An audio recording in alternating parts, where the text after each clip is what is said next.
Friends, आज हम class 10th CBSE board का सैंपल पेपर है 2021-22 में टर्म फर्स्ट के लिए स्टैंडर्ड मैथमेटिक्स का वो पेपर आज सॉल्व करके बताएंगे आपको। तो टाइम अलाउड 90 मिनट्स है, मैक्सिमम मार्क्स 40 है। तो जनरल इंस्ट्रक्शंस है। The question paper contains 3 parts A B and C. Question paper में 3 पार्ट है, ABC. Section A consist of 20 questions of 1 mark each. Section A के अंदर 20 क्वेश्चन है और हर एक क्वेश्चन पे 1 मार्क है।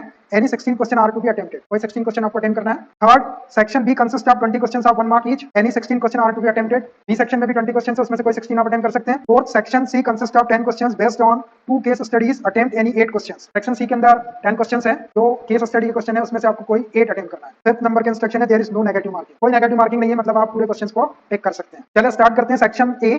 क्वेश्चन नंबर फर्स्ट देखिए, question number first, the ratio of LCM and HCF of two least composite and least prime numbers. देखिए LCM और एचसीएफ का आपको रेशियो निकालना है, लीस्ट कंपोजिट नंबर और लीस्ट प्राइम नंबर। तो पहले हम लीस्ट कंपोजिट नंबर और लीस्ट प्राइम नंबर को लिख लेते हैं, फिर उसका एलसीएम और एचसीएफ बताते हैं और हम दोनों का रेशियो लेंगे। Least composite number 4।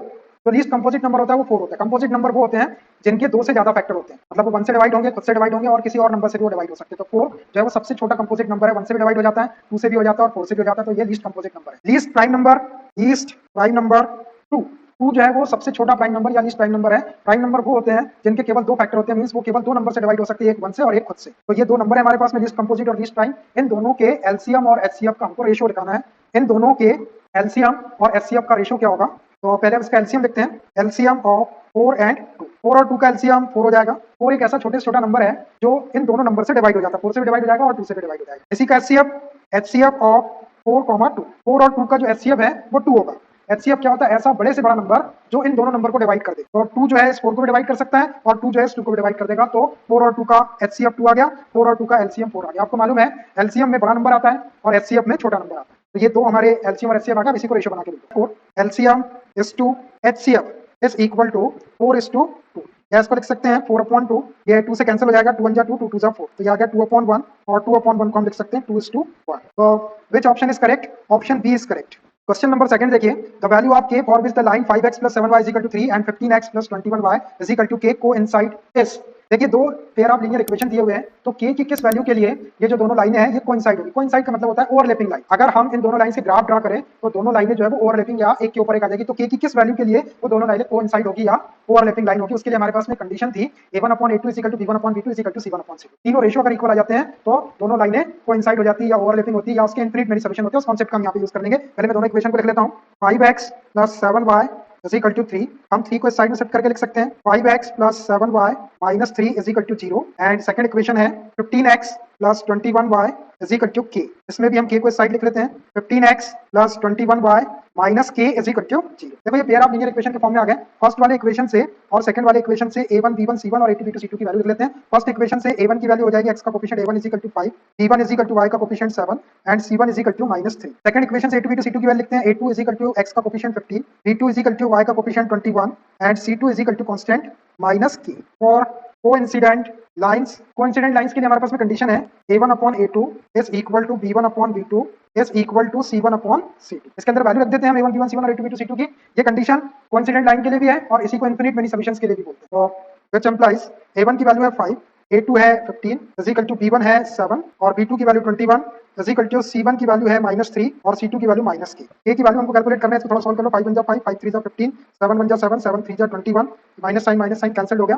अब देखो यहाँ 1/3 = 3 क्या आ गया? ये 1/3 इक्वल है, तो 1/3 को मैं 3/k के इक्वल ले लेता हूँ। Which implies 1/3 = 3/k। k की वैल्यू निकालना हमको क्रॉस मल्टीप्लाई कर दो, k और 3 3 जा 9। तो which option is correct? Option A is correct. देखिए question number third, a girl walks 200 meter towards east and then 150 meter towards north. The distance of girl from the starting point. देखिए एक girl है जो 200 metre towards east की तरफ walk करती है, फिर 150 मीटर नॉर्थ की तरफ जाती है। तो the distance of the girl from the starting point, the starting point से उस गर्ल की डिस्टेंस आपको कैलकुलेट करना है। ये नॉर्थ, साउथ, ईस्ट और ये वेस्ट ऐसा। अब देखिए वॉक्स 200 मीटर टुवर्ड्स ईस्ट, ईस्ट इधर है, ये स्टार्टिंग पॉइंट मान लीजिए, इसको ओ बोल देता हूं मैं। ये स्टार्टिंग पॉइंट यहाँ से 200 मीटर को ईस्ट की तरफ जाती है, यहाँ से ये चली ईस्ट की तरफ, मान लीजिए इतना 200 मीटर, यहाँ तक आ गई वो 200 मीटर, ये हो गया 200 मीटर। ए पॉइंट नाम दे देते हैं इसको, वो ये डिस्टेंस 200 मीटर। अब यहाँ से वो 150 मीटर नॉर्थ की तरफ जाती है, नॉर्थ ऊपर हो गया आपका, यहाँ से वो 150 मीटर नॉर्थ की तरफ चली जाती है। मान लीजिए ये डिस्टेंस 150 मीटर है, इसको बी नाम दे दो और ये 150 हो गया, ये नॉर्थ की तरफ 150 मीटर चली। तो अब वो जो गर्ल है पहले यहाँ तक आई 200 मीटर, फिर नॉर्थ डायरेक्शन में यहाँ तक चली गई बी पॉइंट टू 150 मीटर। तो अब ये स्टार्टिंग पॉइंट है, स्टार्टिंग पॉइंट से गर्ल की आपको डिस्टेंस डिस्टेंस बताना है तो ओ से मैं इसको ज्वाइन कर देता हूँ बी को, ये ओ बी, तो ये ओ बी उसके स्टार्टिंग पॉइंट से डिस्टेंस हो गई, इसको हम एक्स कंसीडर कर सकते हैं कि ओ बी डिस्टेंस एक्स है। और अब ये राइट एंगल ट्रायंगल बन गया आपका, तो राइट एंगल ट्रायंगल में ये 90 डिग्री की अपोजिट साइड हाइपो हो जाएगी, तो इसमें हम पाइथागोरस का थ्योरम लगा देते हैं इस ट्रायंगल के अंदर। In right triangle O A B by Pythagoras theorem, Pythagoras theorem hypo का स्क्वायर तो ये O B square is equal to base square plus perpendicular square या perpendicular square plus base square, O A square plus A B square, ये O A square plus A B square. Value रख देते हैं कि O B को हमने x लिए हैं, ये X square is equal to O A है 200, तो 200 स्क्वायर प्लस ए बी है 150 metre, 150 square which is equal 200 का स्क्वायर करेंगे 2 का स्क्वायर 4 और डबल जीरो के 4 जीरो बना दो, ये 40,000 प्लस 15 का स्क्वायर होता है 225 और ये 1 जीरो के डबल जीरो बना दो। अब देखिए थोड़ा बड़ा नंबर आ गया, तो यहाँ पे 2 जीरो और यहाँ 2 जीरो है, तो इसमें से हम 100 कॉमन निकाल देते हैं, 100 कॉमन निकाल दिया मैंने, तो ये 400 बचेगा, मल्टीप्लाई करेंगे वापस 40,000 हो जाएगा, प्लस यहाँ से 100 कॉमन निकालेंगे तो 225, ऐसा हो गया, विच इज इक्वल टू 100, 400 में 225 प्लस करेंगे तो 625, ये आया आपका X square is equal to under root ले लो इसका, तो एक्स इज इक्वल टू 100 का स्क्वायर रूट 10 और 625 का स्क्वायर रूट 25, 10 इंटू 25 कर देंगे तो X is equal to 250 metre, तो वो अपने स्टार्टिंग पॉइंट से 250 मीटर की डिस्टेंस पे होगी, मतलब यहाँ से यहाँ तक की जो डिस्टेंस है 250 मीटर होगी, तो which option is correct, option B is correct. Next question है question number 4, the length of diagonals of rhombus are 24 centimetre and 32 centimetre, then the length of the altitude of the rhombus. देखिए एक rhombus given है, उसके दो diagonals की length 24 centimetre और 32 centimetre है, हमको उसके अल्टीट्यूड की लेंथ निकालना है, तो पहले एक रोम्बस बना लेता हूं मैं, ये रोम्बस करीब करीब इस टाइप का रहता है, इसकी ऑल फोर साइड इक्वल रहेगी और डायगोनल इक्वल नहीं रहेगी, ये rhombus A B C D, इसके दो डायगोनल, एक AC और एक BD, तो एक डायगोनल दिया 24, तो छोटा वाला ले लेते हैं 24, ये छोटा वाला 24 और एक 32 है, बड़ा वाला 30, ये इंटरसेक्शन पॉइंट को O नाम दे दो। तो आपको ये मालूम है कि रोम्बस के जो डायगोनल्स होते हैं वो राइट एंगल के ऊपर बाइसेक्ट करते हैं, तो यहाँ पर 90 डिग्री का एंगल बन जाएगा और ये दोनों डायगोनल आपस में बाइसेक्ट हो जाएंगे, मतलब अगर ये 32 है तो 16 इधर हो जाएगा, 16 इधर हो जाएगा, ये 16 मीटर का यहाँ हो जाएगा, ये 16 यहाँ हो जाएगा 16 सेंटीमीटर और 16 इधर हो जाएगा, और ये वाला अगर 24 है तो 12 इधर हो जाएगा और 12 सेंटीमीटर इधर हो जाएगा। हमको इसका अल्टीट्यूड कैलकुलेट करना है, तो अल्टीट्यूड क्या होती है, परपेंडिकुलर हाइट होती है, तो यहाँ से एक अल्टीट्यूड ड्रा कर देता हूँ मैं, DM नाम देते हैं इसको, ये 90 डिग्री एंगल बनाते हुए ये है DM इसका अल्टीट्यूड, इसकी लेंथ कैलकुलेट करना है आपको। तो अब देखिए इस DM की लेंथ कैलकुलेट करने के लिए पहले हम इस रोम्बस की एक साइड निकाल लेते हैं, ऑल फोर साइड इक्वल रहती है, तो ये वाली राइट ट्रायंगल में ये 90 डिग्री का एंगल है तो ये हाइपो हो जाएगा, पाइथागोरस का थ्योरम लगा के ये वाली AB साइड हम निकाल देते हैं, एक साइड आ जाएगी हमारे पास। उसके बाद में रोम्बस का जो एरिया होता है वो half D1 into D2, half into product of diagonals, और रोम्बस के एरिया को अपन ऐसा भी लिख सकते हैं बेस इंटू अल्टीट्यूड, दोनों एरिया को इक्वल रख के सॉल्व करेंगे तो ये अल्टीट्यूड दिया हमारे। And right triangle AOB bye Pythagoras theorem, तो पाइथागोरस थ्योरम से ये 90 के अपोजिट साइड AB हो गई हाइपो, तो AB square is equal to इसका स्क्वायर प्लस इसका स्क्वायर, तो ये है 16 और ये है 12, 16 स्क्वायर प्लस 12 स्क्वायर, मैंने डायरेक्ट लिख दिया है, इसको सॉल्व कर लेते हैं। 16 स्क्वायर 256, 12 स्क्वायर 144, दोनों को प्लस कर देते हैं, 6 प्लस 4 10, 4 प्लस 5 9 1 10 0 और 2 1 3, 1 2 3 और 1 4, 400, ये AB स्क्वायर आया 400, which implies AB is equal to 20 centimetre. ये जो इसका बेस है या जो AB साइड है ये 20 सेंटीमीटर की है, रोम्बस की हर एक साइड जो 20 मीटर ये 20 होता है, ये बेस है हो गया अपना 20 और ये अल्टीट्यूड आपको कैलकुलेट करना है। तो now area of rhombus is equal to half into D1 into D2, D1 और D2 डायगोनल्स हैं, और एरिया ऑफ रोम्बस को हम बेस इनटू अल्टीट्यूड भी लिख सकते हैं, altitude is equal to half into D1 है अपना 24 और D2 है 32, किसी को भी 24 किसी को भी 32 ले सकते हैं। इसको सॉल्व कर लेते हैं, ये 2 से 16 टाइम कैंसिल हो जाएगा, यहाँ बेस हमारे पास में है 20, अल्टीट्यूड को हमने ये DM यही कैलकुलेट करना है हमको, DM बोल देते हैं इसको, is equal to 24 into 60, DM निकालने के लिए 20 से क्रॉस मल्टीप्लाई कर देते हैं, which implies DM is equal to 24 into 16 upon 20, इसको कैंसिल कर लो, 4 4 जा 16, 4 5 जा 20, तो ये हो गया 24 इंटू 4, 4 4 जा 16, 4 2 जा 8 1 9, 96 अपॉन 5, 96 को 5 से डिवाइड कर देंगे तो 5 1 जा 5, 4 बचेगा, 5 9 जा 45, 1 बचा डेसिमल, 5 2 जा 10, 19.2 सेंटीमीटर। ये जो लेंथ होगी अल्टीट्यूड की 19.2 सेंटीमीटर के इक्वल होगी, so which option is correct, ये रहा option D, 19.2 centimetre is correct. Question number 5, two fair coins are tossed, what is the probability of getting at the most one head. देखिए दो fair coin को toss किया जा रहा है, हमको प्रोबेबिलिटी कैलकुलेट करना है एट मोस्ट वन हेड की। एट मोस्ट वन हेड का मतलब होता है ज्यादा से ज्यादा एक हेड आना चाहिए दोनों कॉइन के ऊपर, ज्यादा से ज्यादा एक हेड और एक से कम हेड भी आ सकता है, मतलब जीरो हेड भी आ सकता है। और टू फेयर कॉइन को जब हम टॉस करेंगे तो इसका जो सैंपल स्पेस होगा या इसके जो पॉसिबल आउटकम होंगे वो 4 होंगे, दोनों में हेड आ सकता है, पहले में हेड आ गया दूसरे में टेल आ सकता है, पहले में टेल आ गया दूसरे में हेड आ सकता है और दोनों में टेल आ सकता है। तो इतने सैंपल पॉइंट है या इतने पॉसिबल आउटकम है, तो that is N of S बोल सकते हैं, total number of possible outcomes 4। अब मैं एक इवेंट कंसीडर कर लेता हूं एट मोस्ट वन हेड वाली, let E getting at most one head, getting at most one head, ये वन हेड वाली एक इवेंट ले लिया मैंने, ये एट मोस्ट वन हेड वाली मैंने एक इवेंट ले लिया है। तो एट मोस्ट वन हेड में इसमें 2 हेड आ रहे हैं, तो ये वाला केस अपन नहीं ले सकते, इसमें एक हेड है HT, इसमें भी एक हेड है, तो ये TH, और इसमें कोई भी हेड नहीं है, एक से ज्यादा हेड अपन नहीं ले सकते, एक हेड तक ले सकते, इसमें एक जीरो हेड है, दोनों टेल का मतलब जीरो हेड, तो हम इसको भी ले सकते हैं TT। तो दैट इज एन ऑफ ई में एलिमेंट हो गए आपके 3, 3 एलिमेंट आ गए 1 2 3। अब एट मोस्ट वन हेड की प्रोबेबिलिटी निकालने के लिए फेवरेबल आउटकम को टोटल पॉसिबल आउटकम से डिवाइड कर देते हैं, ये फेवरेबल आउटकम है एट मोस्ट वन हेड के फेवर में, और ये टोटल आउटकम है 4, तो therefore probability of getting at most one head is equal to P of E बोल सकते हैं अपन इसको, is equal to N of E favourable outcomes या favourable possible outcomes on total possible outcomes N of S. तो N of E है अपने पास में 3 और एन ऑफ एस है 4, 3/4। तो which option is correct? Option A is correct. Question number 6, triangle ABC is similar to triangle PQR if AM and PN are altitudes of triangle ABC and triangle PQR respectively and AB square is to PQ square is equal to 4:9 then AM is to PM क्या होगा? देखिए दो triangle हैं ABC और PQR और दोनों similar. मैं दो ट्रायंगल बनाता हूँ, मान लीजिए A, B और C और एक ट्रायंगल है PQR, PQR ये दोनों ट्रायंगल आपको सिमिलर दी हुई है और AM जो है इसका अल्टीट्यूड है, अल्टीट्यूड मींस 90 डिग्री वाला एंगल होगा और PN जो है इस ट्रायंगल PQR का अल्टीट्यूड है, ये P है। ये दोनों 90 डिग्री के एंगल है M के ऊपर और N के ऊपर। हमको AM to PN का रेशियो बताना है, ये अल्टीट्यूड्स का रेशियो बताना है। तो इसके लिए हम क्या करते हैं, ये अल्टीट्यूड AM और PN ये वाली छोटी ट्रायंगल और ये वाली छोटी ट्रायंगल में आ रहा है, इन दोनों ट्रायंगल को हम पहले सिमिलर प्रूव कर लेते हैं और सिमिलरिटी की प्रॉपर्टी अपने पास में अगर दो ट्रायंगल सिमिलर हो जाए तो उसकी करस्पॉन्डिंग साइड्स को हम सेम रेशियो में लिख सकते हैं, उससे अपना AM और PN का रेशियो आ जाएगा। In triangle AMB and triangle PNQ एक दो ट्रायंगल ले लिया मैंने, दोनों ट्रायंगल सिमिलर भी है। तो यहाँ पर एंगल 90 डिग्री का और यहाँ भी एंगल 90 डिग्री का है, तो इसको लिखते हैं angle AMB। Angle AMB is equal to angle PNQ, ये PNQ ईच 90 डिग्री है। ये क्यों है 90 डिग्री? क्योंकि ये दोनों अल्टीट्यूड है और ये वाला एंगल B और ये वाला एंगल Q इक्वल होगा क्योंकि दोनों ट्रायंगल सिमिलर है। Angle B is equal to angle Q। Reason इसका, since triangle ABC is similar to triangle PQR, दोनों ट्रायंगल सिमिलर है तो उसके करस्पॉन्डिंग एंगल इक्वल होंगे। अब देखिए दो ट्रायंगल के अंदर दो एंगल को हमने इक्वल प्रूव कर दिया तो ये सफिशिएंट है दो ट्रायंगल को सिमिलर लिखने के लिए। तो by angle angle similarity, angle angle similarity, तो दोनों ट्रायंगल को सिमिलर लिख दे रहे। Triangle AMB is similar to triangle PNQ। जब दोनों ट्रायंगल सिमिलर है तो इसकी करस्पॉन्डिंग साइड्स को सेम रेशियो में लिख लेते हैं। कैसे लिखते हैं? AM upon PN is equal to MB upon NQ is equal to AB upon PQ। AM upon PN is equal to MB upon NQ is equal to AB upon PQ। इसका reason हम लिख सकते हैं by CPST, corresponding parts of similar triangles या corresponding sides of similar triangles are proportional। अब देखिए ये MB upon NQ की अपने को कोई जरूरत नहीं है, इसको छोड़ दो और ये वाले दो पार्ट ले लेते हैं हम। AB upon PQ के लिए AB square upon PQ square की वैल्यू अपने पास में गिवन है 4/9, तो AM upon PN की वैल्यू निकल जाएगी। AM upon PN is equal to AB upon PQ which implies AM upon PN is equal to, अब देखिए AB upon PQ की value AB square upon PQ square 4/9 है तो AB upon PQ का under root ले लो, 4/9 का 2/3 हो जाएगा, 2/3। तो ये रेशियो आ गया हमारे पास क्या, AM is to PN is to में लिख सकते हैं उसको is equal to 2:3। So which option is correct? Option D is correct. देखिए question number 7, if 2 sin square beta minus cos square beta is equal to 2 given है then beta is, तो beta की value बताना हमको।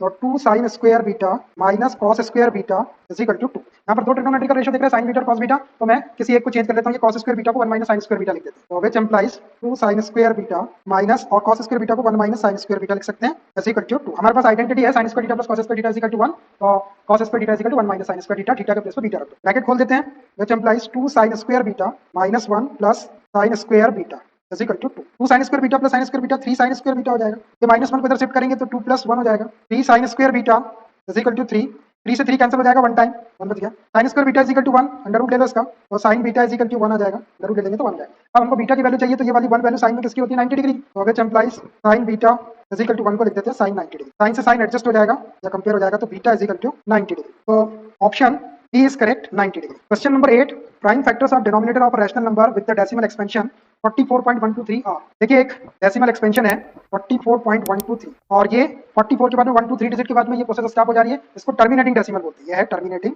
Decimal, ये terminating decimal बोलते हैं इसको। डेसिमल के 3 डिजिट के बाद में ये प्रोसेस स्टॉप हो, तो जो टर्मिनेटिंग डेसिमल होता है उसका जो डिनोमिनेटर होता है, उस डिनोमिनेटर के जो प्राइम फैक्टर्स होते हैं वो हमेशा 2 की पावर m into 5 की पावर n के फॉर्म में होते हैं। तो prime factors of denominator is equal to 2 raised to the power m into 5 raised to the power n के फॉर्म में हो। इसके अकॉर्डिंग हमारा जो ऑप्शन है वो 2,5 हो जाएगा। तो ऑप्शन सी इज करेक्ट 2,5। इसको हम सॉल्व भी करके देख सकते हैं कि इसका जो डिनोमिनेटर आएगा उसके जो फैक्टर्स होंगे, उसके जो प्राइम फैक्टर्स होंगे वो 2 और 5 ही होंगे। अदरवाइज आप सिर्फ इतना स्टेटमेंट अगर याद रख लें कि जो टर्मिनेटिंग डेसिमल एक्सपेंशन होता है उसका डिनोमिनेटर के फैक्टर हमेशा 2 की पावर m और 5 की पावर n के फॉर्म में रहते हैं, जहां पर m और n कोई भी होल नंबर्स रहते हैं, या फिर आप इसको सॉल्व करके देख सकते हैं। ये है 44.123, इसको हम ऐसा लिख सकते हैं 44.123, डेसिमल हटा दिया हमने तो डेसिमल का 1 और 3 डिजिट थे तो 3 जीरो लगा दो 1000। अब इस 1000 के जो फैक्टर्स है, फैक्टर्स ऑफ 1000 क्या क्या हो जाएंगे, 1000 के फैक्टर्स निकाल लो। 2 से 5 टाइम हो गया 0 0, फिर हो जाएगा 2 से 2 2 4 2 5 10, फिर हो जाएगा 2 से 2 1 2 2 2 4 2 5 10। अब 5 से हो गए, 5 से 5 2 10 और 5 5 25 और 5 से होगा ये 5 टाइम और ये 5 आपका 5 से होगा 1 टाइम। तो देखो 2 2 2 3 टाइम आ रहा और 5 × 5 × 5 3 टाइम आ रहा है, तो इसको हम ऐसा भी लिख सकते हैं 4 4 1 2 3 ऐसे रहने दो और ये 2 की पावर 3 इंटू 5 की पावर 3। तो देखो ये 2 की पावर m इंटू 5 की पावर n के फॉर्म में आ गया, m के प्लेस पे 3 और n के प्लेस पे 3 है, तो इसका जो डिनोमिनेटर है उसके जो प्राइम फैक्टर्स होंगे वो 2,5। Question number 9, the lines x equal to a and y equal to b are intersecting है, पैरेलल है, ओवरलैपिंग है, none of. x equal to a y axis की पैरेलल लाइन होती है और y equal to b x axis की parallel line होती है, तो y एक्सिस और x एक्सिस के पैरेलल जब हम लाइन ड्रा करेंगे तो वो लाइन एक दूसरे को इंटरसेक्ट कर देगी, तो ऑप्शन हो जाएगा अपना इंटरसेक्टिंग लाइंस, ये करेक्ट होगा। देखिए हम इसको बना के भी बता सकते हैं आपको, ये x एक्सिस और y axis x o x dash y o y dash. अब x equal to a, x equal to a जो होता है y एक्सिस की पैरेलल लाइन होती है, y एक्सिस है, इसके पैरेलल लाइन को ऐसी आ जाएगी, ये आपकी एक लाइन आ गई, x इक्वल टू a बोलते हैं इसको, ये y एक्सिस की पैरेलल लाइन आ गई। अब दूसरा y इक्वल टू b, ये x एक्सिस की पैरेलल लाइन रहती है, ये x एक्सिस के पैरेलल लाइन ऐसी ड्रा कर दी, कहीं से भी कर सकते हैं, ऊपर भी और नीचे। ये है आपका y इक्वल टू b। तो अब देखो ये दोनों लाइनें इस पॉइंट के ऊपर एक दूसरे को इंटरसेक्ट कर रही है, पी पॉइंट बोल दिया मैंने, इसको इंटरसेक्टिंग बोल सकते हैं, ये इंटरसेक्शन पॉइंट है, ये इंटरसेक्टिंग पी पॉइंट के ऊपर एक दूसरे को इंटरसेक्ट कर रही है, तो पी इसका इंटरसेक्शन पॉइंट होगा, तो option A is correct. Question number 10, the distance of point A -5,6 from the origin is. एक पॉइंट है ए, उसकी ओरिजिन से कितनी डिस्टेंस होगी। ए पॉइंट है -5,6 और ओरिजिन को वो बोलते हैं अपन, और इसके कोऑर्डिनेट रहते हैं 0,0। तो इन दोनों पॉइंट्स के बीच का डिस्टेंस लेना है, तो इसको ले लो x1 y1 और इसको ले लो x2 y2, और डिस्टेंस फार्मूला अपने पास में, डिस्टेंस फार्मूला हमारे पास OA is equal to under root दो पॉइंट के बीच का distance x2 minus x1 whole square plus y2 minus y1 whole square. Distance between two points के लिए फॉर्मूले से वैल्यू रख देते हैं हम। x2 की वैल्यू है 0, माइनस x1 की वैल्यू ये -5 है, तो माइनस माइनस प्लस हो जाएगा होल स्क्वायर, प्लस y2 की वैल्यू है 0 और y1 की वैल्यू है 6, 0 माइनस 6 होल स्क्वायर, तो सॉल्व कर देते हैं। 5 square 25 plus minus square plus और 6 स्क्वायर 36, 25 प्लस 36 61, तो अंडर रूट 61 यूनिट्स कितनी डिस्टेंस होगी, अंडर रूट 61 यूनिट्स डिस्टेंस होगी ए पॉइंट और ओरिजिन के बीच की, तो option B is correct. Question number 11, if a square is equal to 23/25 then a square की वैल्यू दी है 23/25, तो a क्या होगा, रैशनल होगा, इरैशनल होगा, होल नंबर होगा या इंटीजर होगा। तो a square is equal to 23/25, हमको a की वैल्यू बताना है कि a कैसा होगा, तो इसका अंडर रूट ले लेते हैं। a स्क्वायर का अंडर रूट a, 23 का अंडर रूट निकलेगा नहीं, तो अंडर रूट 23 रहने दो, और 25 का अंडर रूट 5। अब देखिए ये अंडर रूट 23 जो है ये इरैशनल नंबर है, ये इरैशनल है। इरैशनल मतलब नॉन टर्मिनेटिंग और नॉन रिपीटिंग डेसिमल एक्सपेंशन है, और ये जो 5 है ये एक रैशनल नंबर है, 5 को 5/1 लिख सकते हैं हम, ये रैशनल हो गया। अब एक इरैशनल नंबर को अगर आप रैशनल नंबर से डिवाइड करते हैं, या रैशनल को इरैशनल से डिवाइड करते हैं, रैशनल का इरैशनल में मल्टीप्लाई करते हैं, तो आपको हमेशा एक इरैशनल नंबर ही मिलेगा। तो हम इरैशनल को, इस इरैशनल को जब रैशनल से डिवाइड करेंगे तो हमको इरैशनल नंबर ही मिलेगा, तो ए जो हो जाएगा वो इरैशनल नंबर हो जाएगा, इरैशनल। तो ऑप्शन बी इज करेक्ट। देखिए question number 12, if LCM of x, 18 is equal to 36 and HCF of x, 18 is equal to 2 दिया हुआ है, तो देन x इज। एलसीएम दो नंबर का और एचसीएफ दो नंबर का गिवन है हमको, तो हमको x की वैल्यू कैलकुलेट करना है। तो देखिए अपने पास में रिलेशनशिप है, LCM of any two number a, b into HCF of a, b is equal to product of two numbers a into b, तो व्हिच इंप्लाइज एलसीएम ऑफ यहाँ क्या है, x, 18 है a और b के प्लेस पे, into HCF of ये भी x, 18 है a और b के प्लेस पे, इज इक्वल टू a के प्लेस पे x है और b के प्लेस पे 18 है। इनकी वैल्यू हमको गिवन है, एलसीएम 36 है और एचसीएफ 2 है, तो इसको रख दिया मैंने 36 इनटू एचसीएफ को रख दो 2 is equal to x into 18। इसको सॉल्व करेंगे तो x की वैल्यू आ जाएगी, ये 18 का इधर क्रॉस मल्टीप्लाई कर देते हैं, 36 into 2 upon 18 is equal to x। 18 2 जा 36 और 2 2 जा 4, तो x इज इक्वल टू आ गया 4, तो option C is correct. Question number 13, in triangle ABC right angle at B, if tan A is equal to root 3 then cos A into cos C minus sin A into sin C की value बताना। एक triangle ABC बनाते हैं, इसमें right angle B के ऊपर है, मान लीजिए राइट ट्रायंगल है, इसमें राइट एंगल B के ऊपर है, यहाँ ले लो आप B, और A और C को आप कहीं भी ले सकते हैं, तो मैं A को यहाँ ले लेता हूँ और C को यहाँ ले लेता हूँ। इसमें tan A की वैल्यू दी हुई है root 3, ये वाला A एंगल, ये A एंगल अगर अपन कंसीडर करेंगे, tan A is equal to root 3, इस रूट 3 को हम रूट 3/1 लिख सकते हैं, और tan थीटा जो होता है या tan A जो होता है ये परपेंडिकुलर अपॉन बेस के इक्वल होता है, तो हम ये 3 को परपेंडिकुलर ले लेंगे, 1 को बेस ले लेंगे। अब ये 90 डिग्री का एंगल है, और एंगल A के लिए ये बेस हो गया, ये परपेंडिकुलर हो गया, और 90 के सामने वाली ये हाइपो, तो बेस परपेंडिकुलर हो गया रूट 3 और बेस हो गया 1। दो साइड आ गई हमारे पास में, इन दोनों साइड की हेल्प से हम ये थर्ड साइड कैलकुलेट कर लेते हैं। राइट ट्रायंगल पाइथागोरस का थ्योरम लगा के पहले थर्ड साइड निकाल लेते हैं, फिर इसकी वैल्यू निकालेंगे। इन right triangle ABC by Pythagoras theorem, तो पाइथागोरस थ्योरम में हाइपो स्क्वायर, तो ये 90 डिग्री के अपोजिट है, AC जो हाइपो हो जाएगी, AC square is equal to perpendicular square plus base square, perpendicular root 3 square plus base 1 square. इसको सॉल्व करते हैं, रूट 3 का स्क्वायर 3, 1 स्क्वायर 1, ये 4 हो गया। AC square is equal to 4, so AC is equal to 4 का अंडर रूट 2, ये side आ गई हमारी AC इज इक्वल टू 2। अब राइट ट्रायंगल की तीनों साइड अपने पास में है, अब हम कोई भी ट्रिग्नोमेट्रिकल रेशियो की वैल्यू निकाल सकते हैं, तो मैं डायरेक्ट ये ले लेता हूं, इसकी वैल्यू अपने को कैलकुलेट करना है। Therefore cos A into cos C minus sin A into sin C की वैल्यू निकालना हमको इज इक्वल टू, और देखिए cos A, A एंगल आपका ये वाला है, इसके लिए ये बेस, ये परपेंडिकुलर, ये हाइपो, तो cos theta base upon hypo होता है, तो बेस हो जाएगा 1 और हाइपो हो जाएगा 2, ये हो गया 1/2 into cos C। अब ये एंगल C है यहाँ पर, तो ये वाला C एंगल लेना पड़ेगा आपको, ये वाला C एंगल, ये एक्यूट एंगल जब हम कंसीडर करेंगे, ये वाला C, तो ये बेस हो जाएगा और ये परपेंडिकुलर होगा, हाइपो की अपोजिट साइड, ये 90 डिग्री की अपोजिट साइड ये हाइपो है। अब आपको इसको बेस लेना है और इसको परपेंडिकुलर लेना है एंगल C के लिए, तो ये हो गया बेस और ये हो गया हाइपो, तो बेस है आपका रूट 3 और हाइपो है आपका 2, ये हो गया रूट 3/2 माइनस sin A।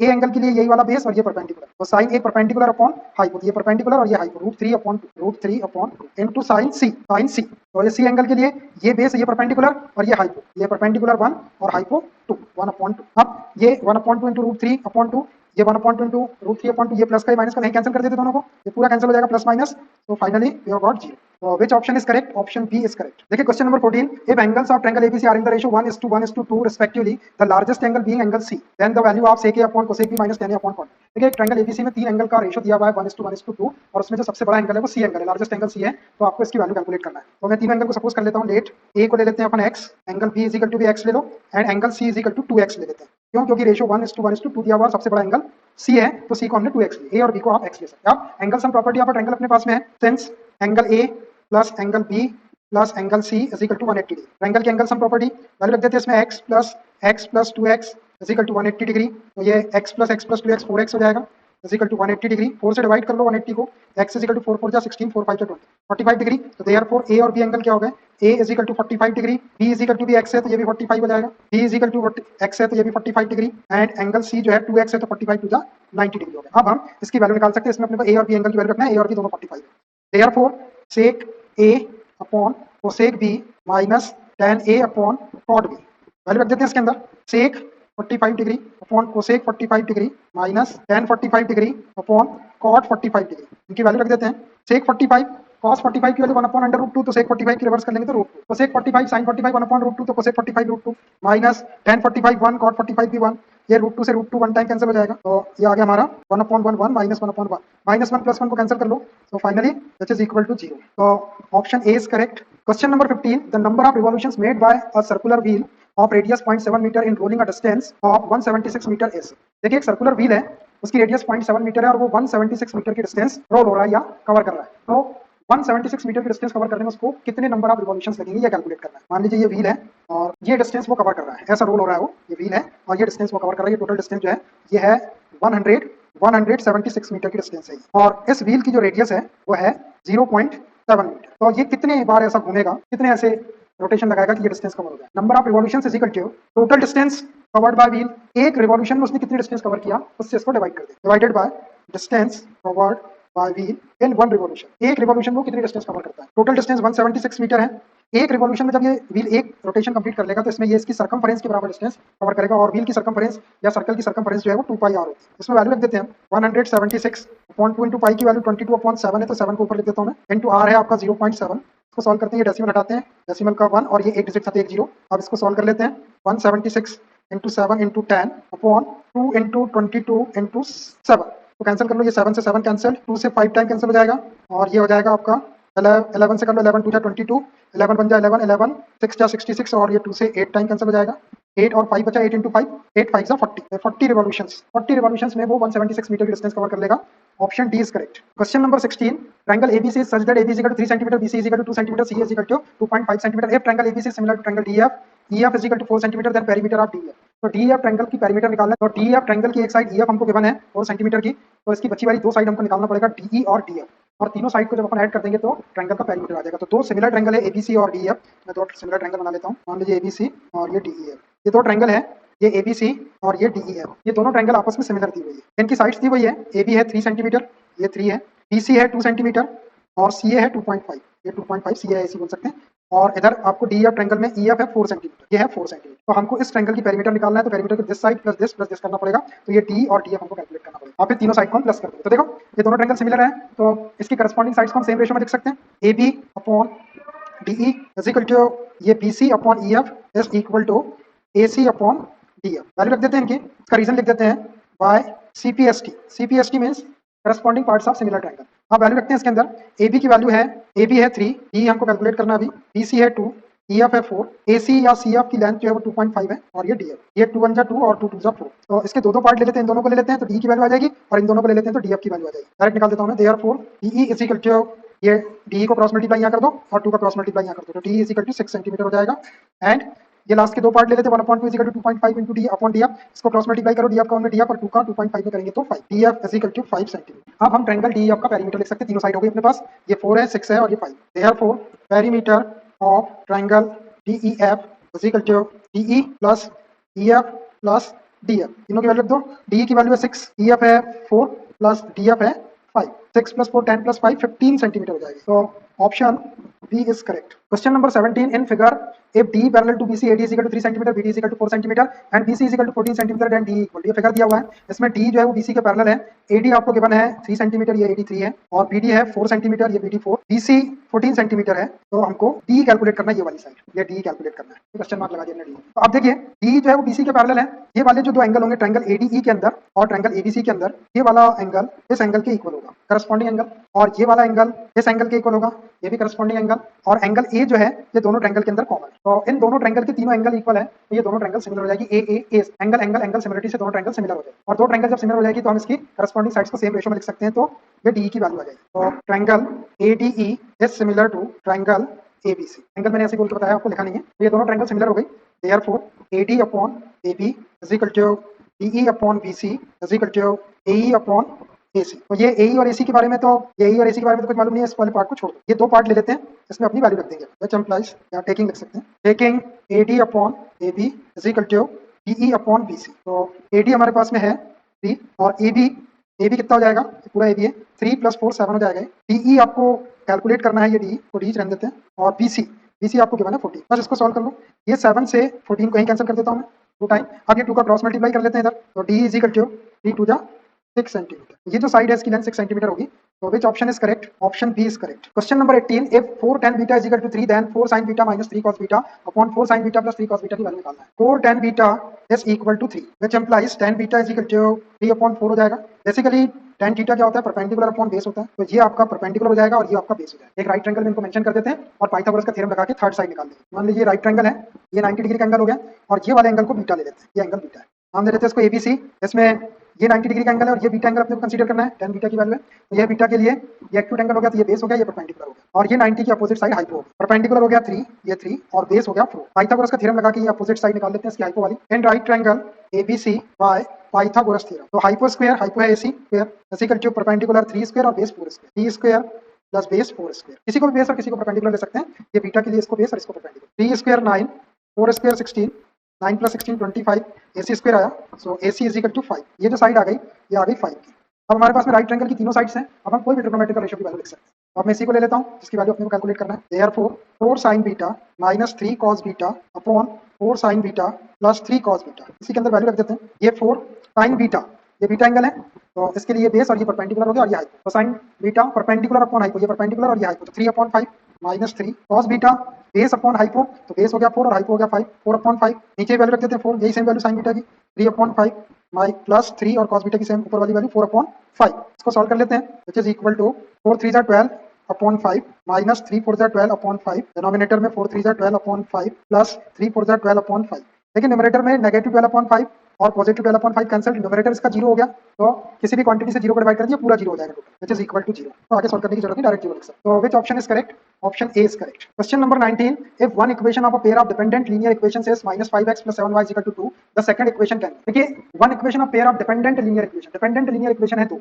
उसमें से एक इक्वेशन आपको ये दिया हुआ है, तो आपको दूसरा इक्वेशन लिखना है, मतलब दूसरा इक्वेशन इसके ऊपर डिपेंड होगा, तो पहला इक्वेशन है -5x + 7y = 2, ये एक इक्वेशन है, इसके ऊपर डिपेंडेंट इक्वेशन दूसरा, तो जो डिपेंडेंट इक्वेशन होगा उस इक्वेशन में x y और x y के कोफिशिएंट और जो कांस्टेंट वाली टर्म रहती है वो इस पहले वाले इक्वेशन के अंदर x y के जो कोफिशिएंट है और कांस्टेंट टर्म है उससे सेम रेशियो में रहेगी, that is a1/a2 = b1/b2 = c1/c2 वाली कंडीशन सेटिस्फाई होना चाहिए, मतलब उसका रेशियो सेम होता है, तो रेशियो सेम करने के लिए सेकंड इक्वेशन जो अपना आएगा उसके लिए मैं इस फर्स्ट इक्वेशन में किसी भी क्वांटिटी से अपन मल्टीप्लाई कर सकते हैं, तो यहाँ पर अपने को जो ऑप्शन है उसमें 10x + 14y + 4 है, सब में 10 14 और 4 है, तो 10 आ जाएगा अपना 2 का मल्टीप्लाई करने से, तो इसमें 2 का मल्टीप्लाई कर लो दोनों साइड, मल्टीप्लाइंग बाय 2, तो -10x + 7 2 14y = 2 2 4, इसमें माइनस साइन का इंटू कर लो दोनों साइड, ये 10x प्लस का हो जाएगा -14y हो जाएगा -2। देखिए ये जो इक्वेशन है ये इसका सेकंड इक्वेशन है, जो इस इक्वेशन का डिपेंडेंट इक्वेशन है, मतलब दोनों इक्वेशन एक दूसरे के ऊपर डिपेंड कर रहे हैं। अब यहाँ से अगर अपन कंडीशन सेटिस्फाई कराए a1/a2 = b1/b2 = c1/c2, तो वो सेटिस्फाई हो जाएगी, मैं लिख भी देता हूँ, तो dependent equation will satisfy the condition a1/a2 = b1/b2 = c1/c2। देखो यहाँ से अपन रेशियो चेक करके सकते हैं, ये -5/10 करेंगे तो -1/2 का रेशियो आएगा, 7/-14 करेंगे तो -1/2 का रेशियो आएगा, 2/-4 इधर जाके करेंगे तो भी -1/2 का रेशियो आएगा, तो इसके जो रेशियो है वो इक्वल आ रहा है, इसका मतलब ये है कि ये दोनों इक्वेशन जो है वो डिपेंडेंट इक्वेशन है, तो ये अपना आंसर है 10x - 14y - 4, ये डिपेंडेंट इक्वेशन होगा, so which option is correct, option D is correct. Question number 20 a letter of English alphabet is chosen at random, what is the probability that it is a letter of the word mathematics? देखिए English alphabet के जो letters है उसमें से एक letter choose किया जाता है, तो हमको इस बात की प्रोबेबिलिटी निकालना है कि वो जो लेटर चूज किया गया वो मैथमेटिक वर्ड में से लिया गया। इंग्लिश अल्फाबेट में total number of letters is equal to 26 letters होते हैं, that is N of S बोल सकते हैं अपन इसको 26। एक इवेंट कंसीडर कर लेता हूं मैं E, a letter of word mathematics, a letter of word mathematics. तो इसमें कौन कौन से लेटर्स आ जाएंगे मैथमेटिक्स में? एम आ जाएगा, फिर ए आ जाएगा, उसके बाद टी आ जाएगा, टी के बाद एच, एच के बाद ई के बाद में एम को लिख चुके हैं अपन, ए को भी लिख चुके हैं, टी को भी लिख चुके हैं, आई के बाद सी और सी के बाद एस। इतने लेटर्स आएंगे ई सेट के अंदर, किसी लेटर को रिपीट नहीं करना। 1 2 3 4 5 6 7 8, that is N of E is equal to 8। ये फेवरेबल केसेस हो गए अपने और ये टोटल केसेस हो गए। डायरेक्ट फॉर्मूला अपने पास है प्रोबेबिलिटी का, favourable cases upon total cases. तो therefore probability P of E बोल सकते हैं, या it is a letter of word mathematics n of E upon n of S. N of E की वैल्यू 8 और एन ऑफ एस 26। 2 से cancel कर लो, 2 से डिवाइड हो जाएगा, 2 4 जा 8, 2 1 जा 2, 2 3 जा 6। तो ये आ गया अपना 4/30। तो which option is correct? Option A is correct. चलिए सेकंड सेक्शन अपना section B. Section B consist of 20 questions of 1 mark each, any 16 question are to be attempted. Section B के अंदर 20 क्वेश्चन, इसमें कोई 16 क्वेश्चंस आपको अटेम्प्ट करना है। Question number 21, if sum of two numbers is 1215 and their HCF is 81, then the possible number of pairs of such numbers are. तो ऐसे numbers के कितने पॉसिबल पेयर्स बनेंगे, वो पेयर्स हमको निकालना है। तो दो नंबर का सम दिया हुआ है 1215, उनका एचसीएफ 81, एचसीएफ मतलब हाईएस्ट कॉमन फैक्टर। तो हम यहाँ पर दो नंबर सपोज कर लेते हैं, 8 two numbers be 81x and 81y, where x and y are coprimes. देखिए हमने दो नंबर सपोज किए 81x और 81y, जहां x और y जो है वो को प्राइम्स है। को प्राइम्स का मतलब x और y के अंदर 1 के अलावा कोई भी फैक्टर कॉमन नहीं होना चाहिए। अब जनरली अपन नंबर x और y सपोज करते हैं, यहाँ पर हमने नंबर 81x और 81y सपोज किए, क्यों किए? क्योंकि उनका जो एचसीएफ है वो 81 दिया हुआ है। Since HCF of numbers is equal to 81, highest common factor जो होगा उनका, एक कॉमन फैक्टर जो दोनों नंबर के अंदर होगा वो 81 होगा, हाईएस्ट सबसे बड़ा। इसलिए हमने दो नंबर्स को 81x और 81y। अब इन दोनों नंबर्स का जो सम है वो 1215 है। तो therefore 81x plus 81y is equal to 1250। 81 से इसको डिवाइड कर देते हैं, तो ये x plus y is equal to 1215 divided by 81। दोनों साइड को मैंने 81 से डिवाइड किया, इसको कैंसिल कर लेते हैं हम। 9 से ही कैंसिल करता हूं इसको, 9 9 जा 81, ये 9 1 जा 9, 3 बचेगा, 9 3 जा 27, 4 बचेगा, 9 5 जा 45 और 9 से कैंसिल हो जाएगा, 9 1 जा 9, 9 5 जा 45, 15 टाइम्स। तो x plus y is equal to 15। अब देखिए x plus y equal to 15 आया और x और y क्या है? को प्राइम नंबर्स। तो अब आपको दो को प्राइम नंबर्स ऐसे लेना है, ऐसे पेयर बनाने हैं जिसका सम 15 होना चाहिए। तो देयरफॉर पॉसिबल पेयर्स क्या हो जाएंगे? Therefore the possible pairs are, देखो अगर अपन एक नंबर को 1 ले लें तो x को अगर 1 ले लें तो y कितना हो जाएगा? 1 को शिफ्ट करें 14। देखो 1 और 14 जो है ये दोनों भी को प्राइम्स है, मतलब दोनों में केवल एक ही फैक्टर कॉमन है 1। अब अगर अपन x को 2 ले लें तो y की वैल्यू 13 आ जाएगी। तो 2, 13, देखो x और y 2 और 13 दोनों भी को प्राइम्स है, दोनों के अंदर केवल 1 ही कॉमन है। अब अगर अपन x को 3 ले लें तो y की वैल्यू 12 आएगी, 15 माइनस 3 करेंगे तो 12। तो 3 और 12 को प्राइम्स नहीं। क्यों? क्योंकि 3 और 12 के अंदर एक फैक्टर 3 भी कॉमन है दोनों के अंदर, हमको केवल एक ही फैक्टर कॉमन चाहिए 1 को प्राइम के लिए, तो 3 और 12 नहीं ले सकते। अगर अपन 4 ले लें एक नंबर, x को 4 ले लें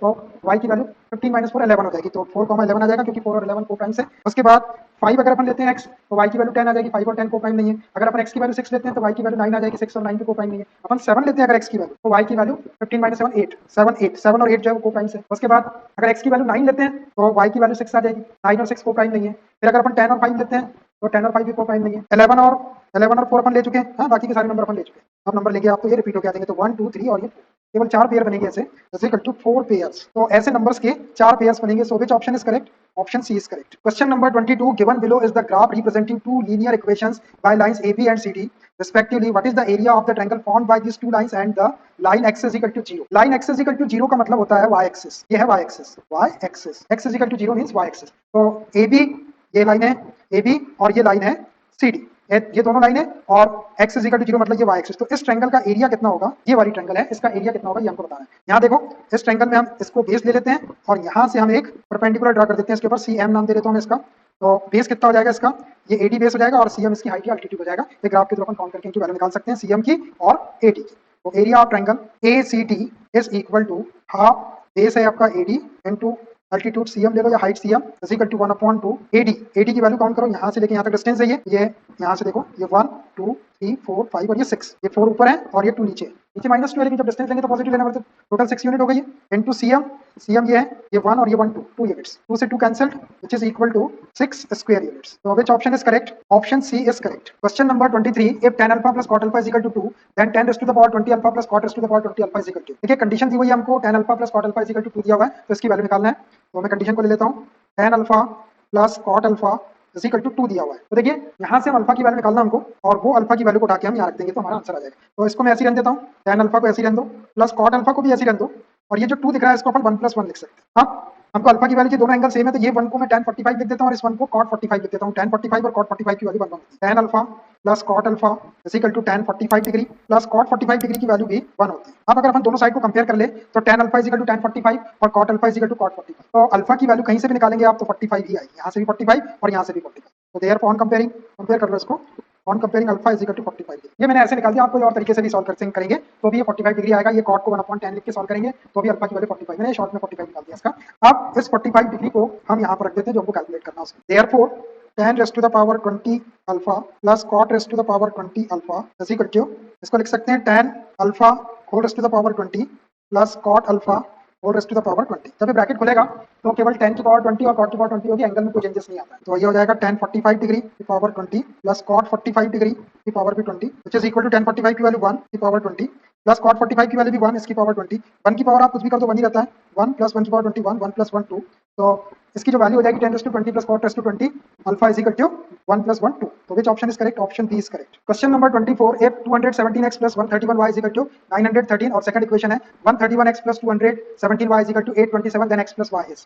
पहले दोनों इक्वेशन लिख लेते हैं। 217x plus 131y is equal to 913 और सेकंड इक्वेशन है 131x plus 217y is equal to 827। देखिए दो पेयर ऑफ लीनियर इक्वेशन है, इनको सॉल्व करके आपको x प्लस y की वैल्यू निकालना है। तो यहाँ इक्वेशन को आप ध्यान से देखिए, यहाँ x का कोफिशिएंट 217 है और दूसरे इक्वेशन में y का कोफिशिएंट 217 है। यहाँ x का कोफिशिएंट और यहाँ पे y का कोफिशिएंट, और y का कोफिशिएंट 131 है फर्स्ट इक्वेशन में और सेकंड इक्वेशन में 131 जो है वो x का कोफिशिएंट। तो अगर ऐसी सिचुएशन आपको कभी पेयर ऑफ लीनियर इक्वेशन में आती है कि x फर्स्ट इक्वेशन में x का जो कोफिशिएंट है वही कोफिशिएंट सेकंड इक्वेशन में y का है, और फर्स्ट इक्वेशन में y का जो कोफिशिएंट है वही वाला कोफिशिएंट सेकंड इक्वेशन में x का है, तो इस कंडीशन में दोनों इक्वेशन को प्लस कर दो तो इक्वेशन का फॉर्म x प्लस y के फॉर्म में आ जाता, और दोनों इक्वेशन को माइनस कर दो तो x माइनस y में आ जाता, सिंपल फॉर्म में आ जाता बिल्कुल। तो हमको x प्लस y चाहिए, तो दोनों इक्वेशन को मैं ऐड कर देता हूँ, लिख देता हूँ एडिंग कर दो, उनकी ऐड कर दो दोनों को।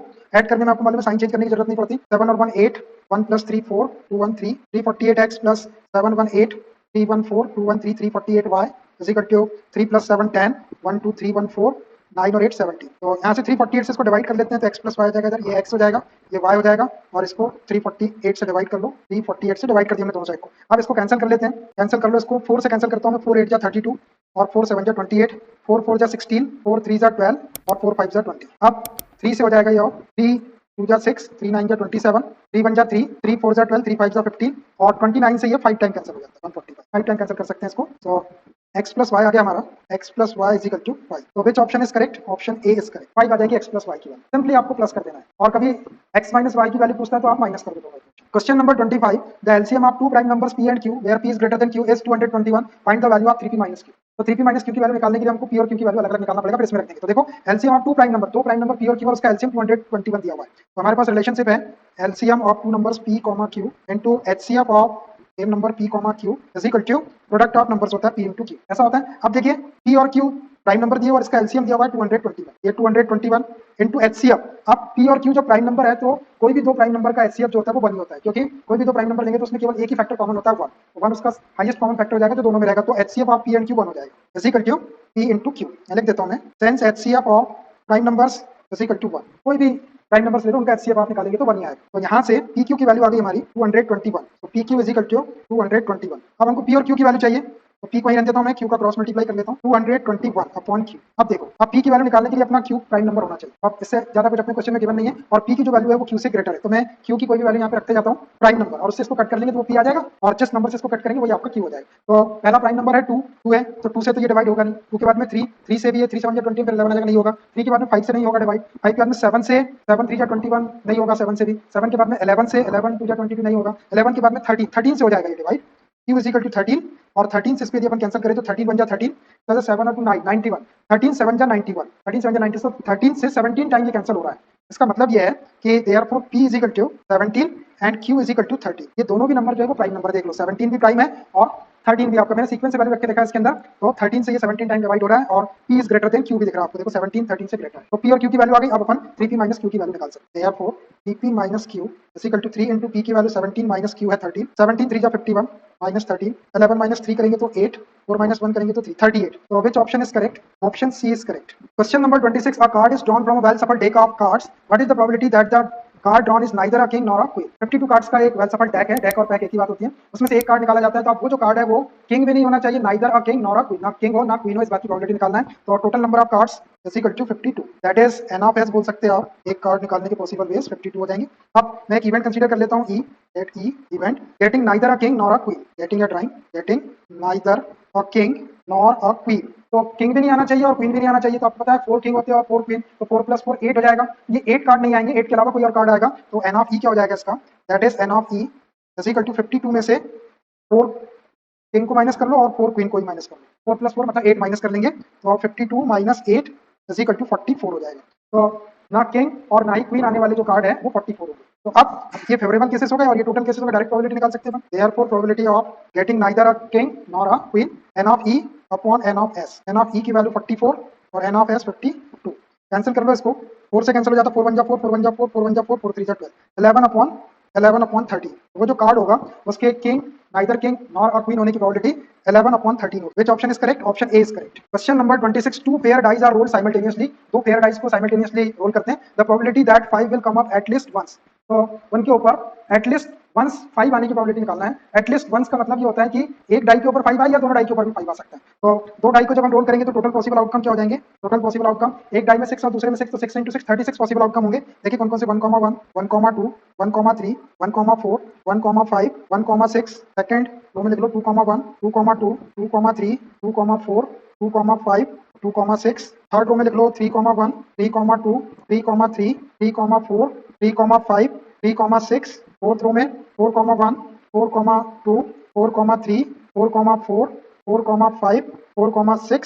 फिफ्थ रो में लिख लो 5, 1, 5, 2, 5, 3, 5, 4, 5, और 5, 6। और एक लास्ट रो सिक्स्थ वाली 6, 1, 6, 2, 6, 3, 6, 4, 6, 5 और लास्ट 6, 6। तो ऐसे that is N of S is equal to 36 possible outcome हो। दो डाई को जब हम एक साथ रोल करेंगे तो 36 पॉसिबल आउटकम हो। अब हमको इस बात की प्रोबेबिलिटी निकालना है कि एटलीस्ट वंस आपका 5 आना चाहिए। तो इस इवेंट को मैं ले लेता हूँ E, let E is an event at least once 5 will come at least once. Will come at least once का मतलब या तो पहली डाई पे 5 आए या दूसरी डाई के ऊपर 5 आए या दोनों डाई के ऊपर 5 आए। एटलीस्ट वन मतलब एक भी आ सकता है 5 और दोनों के ऊपर 5 आ सकता है। ऐसे कितने केसेस है इसके अंदर?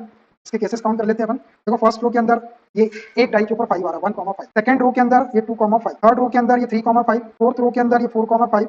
फिफ्थ रो के अंदर ये पूरी की पूरी रो आ जाएगी 5, 1, 5, 2, 5, 3, 5, 4, 5, 5, 5, 5, 6। और सिक्स्थ रो के अंदर 6, 5। देखिए कोई चीज छूटना नहीं चाहिए। तो अब देखिए इसको कितने पॉसिबल आउटकम हो गए? 1, 2, 3, 4, 5, 6, 7, 8, 9, 10 और ये 11 केसेस ऐसे जिसमें या तो एक डाई के ऊपर 5 आ रहा, पहली डाई पे 5 आ रहा या दूसरी पे आ रहा या फिर दोनों पे आ रहा। ये दोनों पे 5 आ रहा, ये भी आ सकता है। तो that is N of E is equal to 11 cases है। अब हमारे पास फेवरेबल केसेस भी है और टोटल केसेस भी है, तो डायरेक्ट प्रोबेबिलिटी निकाल लेते हैं। Therefore probability of event E is equal to N of E upon n of S. N of E की वैल्यू 11 और एन ऑफ एस 36। तो 11/36 जो है वो एटलीस्ट वन टाइम 5 आने की प्रोबेबिलिटी हो जाएगी। तो which option is correct? Option B is correct. Question number 28, if 1 + sin square alpha is equal to 3 sin alpha cos alpha then the values of cot alpha। देखिए condition दी हुई है तो cot alpha की value निकालना है, तो मैं कंडीशन को लेता हूं 1 + sin square alpha is equal to 3 sin alpha into cos alpha। तो इसको पहले हम पूरा sin cos में चेंज कर लेते हैं। इस 1 को हम sin square alpha plus cos square alpha लिख सकते हैं और प्लस sin square alpha है और ये वाले 3 sin alpha cos alpha को इधर शिफ्ट कर लो, तो -3 sin alpha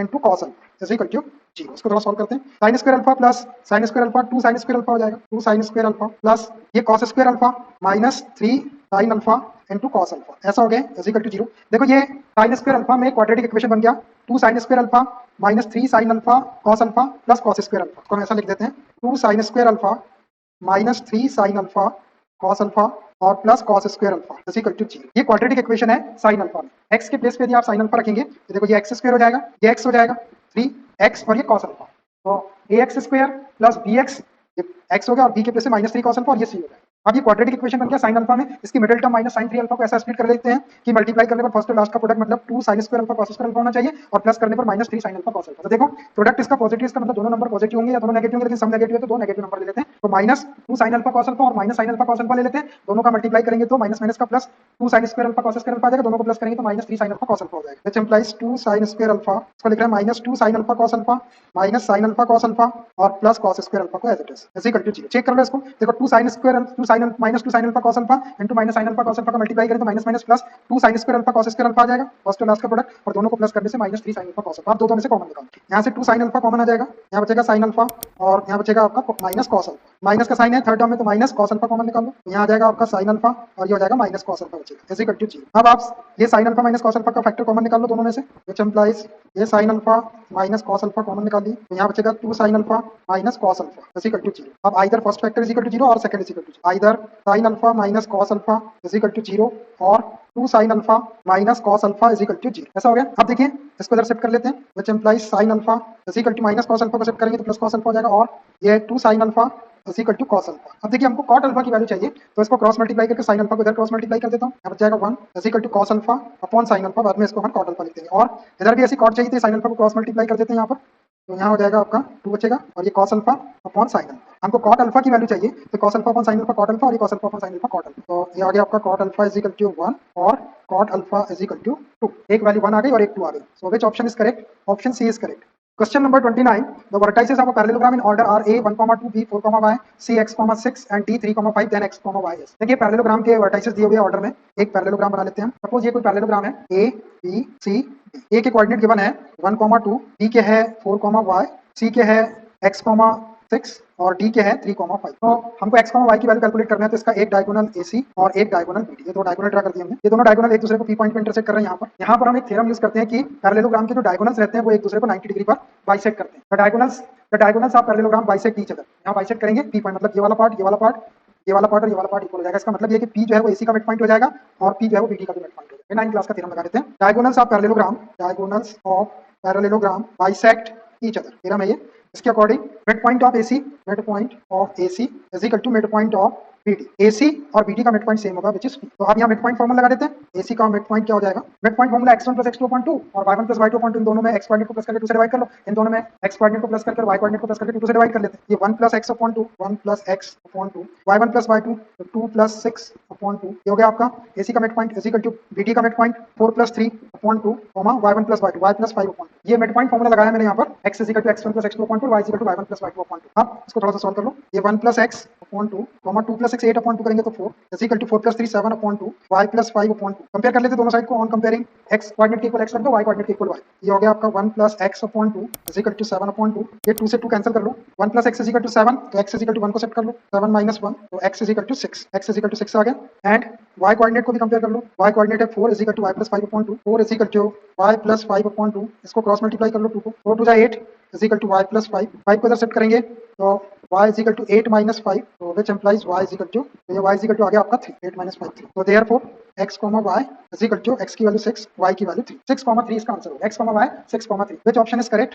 option A is correct. देखिए question number 30, in the given figure angle ACB is equal to angle CDA लिखा हुआ है, इसको एंगल ADC कर लो, नहीं तो फिर करस्पॉन्डेंस मैच नहीं होगा। AC is equal to 8 centimetre, AD is equal to 3 centimetre, then BD is. तो फिगर दिया हुआ है, इसमें एंगल ACB ये वाला एंगल ADC के इक्वल दिया हुआ, ये वाला एंगल, ये CDA छप गया यहाँ पर, ये ADC होना चाहिए। AC 8 सेंटीमीटर है, ये 8 है, AD 3 है और BD आपको कैलकुलेट करना है। ये हम क्या करते हैं कि यही दो ट्रायंगल ले लेते हैं और ये दोनों ट्रायंगल को सिमिलर प्रूव करेंगे और CPST से उसकी करस्पॉन्डिंग साइड्स को सेम रेशियो में रख के सॉल्व करेंगे तो ये BD की वैल्यू आ जाएगी। In triangle ACB and triangle ADC, ये दो ट्रायंगल ले लिया मैंने। तो ACB ट्रायंगल का एंगल ये वाला angle ACB is equal to ADC triangle का ये वाला D एंगल, ये इक्वल दिया हुआ है एंगल ADC इक्वल दिया हुआ है, ये गिवन है। उसके बाद ये वाला एक एंगल देखो, एंगल A आपका ACB ट्रायंगल के अंदर भी है, बड़ी ट्रायंगल के अंदर, और ये छोटी ट्रायंगल ADC के अंदर भी है, ये कॉमन एंगल हो गया आपका angle A is equal to angle A, ये कॉमन है दोनों ट्रायंगल के अंदर। बाय एंगल सिमिलरिटी से दोनों ट्रायंगल को सिमिलर लिख लेते हैं, triangle ACB is similar to triangle ADC। अब जब ये दोनों ट्रायंगल सिमिलर हो गए तो इसकी करस्पॉन्डिंग साइड्स को हम सेम रेशियो में लिख सकते हैं, AC/AD is equal to CB/DC is equal to AB/AC। अब ये साइड की लेंथ भी दी हुई है आपको। अब देखिए CB/DC, तो ये रहा CB और ये रहा DC, इसके बारे में कुछ नहीं है, ये वाले पार्ट को छोड़ दो, ये दो पार्ट ले लेते हैं, ये वाले दो पार्ट। तो AC/AD is equal to AB/AC value रखते हैं इसके अंदर। देखिए AC की वैल्यू गिवन है 8 और AD की वैल्यू गिवन है 3 इज इक्वल टू AB ये पूरा है, AB को हम AD + BD लिख सकते हैं, तो AD 3 है तो 3 + BD लिख देता हूँ मैं इसको, 3 + BD और AC की वैल्यू 8 दी हुई है। बस इसको सॉल्व करेंगे तो BD की वैल्यू आ जाएगी। क्रॉस मल्टीप्लाई कर लेते हैं इसका, 8 इधर आ जाएगा, 8 8 जा 64/3 is equal to 3 + BD। BD को यहाँ तो 3 को इधर शिफ्ट कर लो, 64/3 - 3 is equal to BD। LCM ले लो यहाँ, तो BD is equal to LCM 3 से डिवाइड के 1 का इंटू करेंगे 64 माइनस 3 3 जा 9 64 में से 9 माइनस कर लो तो VD इज इक्वल टू आ जाएगा 14 माइनस 9 5 और ये 5 55/3 सेंटीमीटर। देखो which option is correct 55/3 centimetre option C is correct. Question number 31 the equation of the perpendicular bisector of the line segment joining the points A4,5 and B-2,3 is। देखिए ये दो point है A और B, इसको join करने वाले line segment के perpendicular bisector का इक्वेशन आपको निकालना है। देखिए मान लीजिए ये देखिए मान लीजिए ये दो पॉइंट है आपके A और ये B, ये दो पॉइंट को ज्वाइन करने वाला लाइन सेगमेंट A के कोऑर्डिनेट 4,5 है और B के कोऑर्डिनेट है -2, ये दो पॉइंट को ज्वाइन करने वाला लाइन सेगमेंट। इसके परपेंडिकुलर बाइसेक्टर का इक्वेशन निकालना है तो ऐसा इसका परपेंडिकुलर बाइसेक्टर होगा,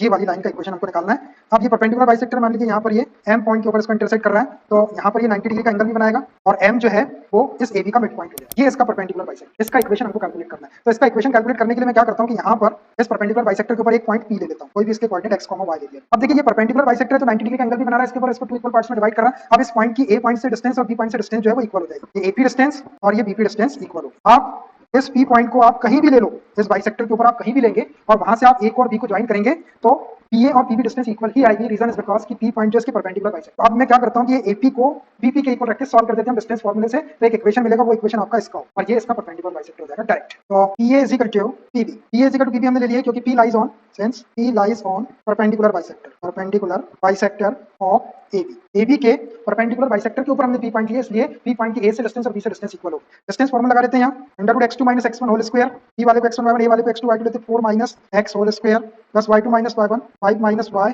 whole square is equal to PB में P वाले को x1 y1 और B वाले को x2 y2 ले लो तो x2 - x1 -2 - x square plus y2 - y1 whole square y2 - y1 आपका y होल स्क्वायर। ये डिस्टेंस फार्मूले का यूज किया मैंने। अंडर रूट का साइन हटाने के लिए दोनों साइड का स्क्वायरिंग कर लो, स्क्वायरिंग ऑन बोथ साइड करेंगे तो अंडर रूट हट जाएगा 4 - x square plus 5 - y whole square is equal to यहाँ से भी अंडर रूट हट जाएगा आपका और यहाँ से माइनस का साइन कॉमन निकाल लेंगे, दोनों जगह माइनस है तो 2 + x हो जाएगा और ये whole square plus 3 - y whole square. इसको सॉल्व कर देते हैं, इसको a - b होल स्क्वायर की आइडेंटिटी से ओपन करो, a square plus b square minus 2ab तो -8x प्लस इसको भी a - b होल स्क्वायर से सॉल्व करो 25 plus y square minus 10y हो जाएगा इज इक्वल टू माइनस का स्क्वायर करेंगे तो प्लस और 2 + x में होल स्क्वायर का फॉर्मूला लगा दो 2 square 4 + x square plus 2 2 4x और 3 - y होल स्क्वायर में भी a - b होल स्क्वायर की आइडेंटिटी लगा दो 3 square 9 plus y square minus 6y। इसको सॉल्व कर लेते हैं, ये x स्क्वायर पॉजिटिव इधर भी है कैंसिल, y स्क्वायर कैंसिल हो गया और देखो कुछ कैंसिल हो रहा है क्या, जो बच्चा उसको लिख लो 16 + 25 41 हो जाएगा minus 8x minus 10y is equal to 4 + 9 13 4 + 4x minus 6y और इधर शिफ्ट करके ले आते हैं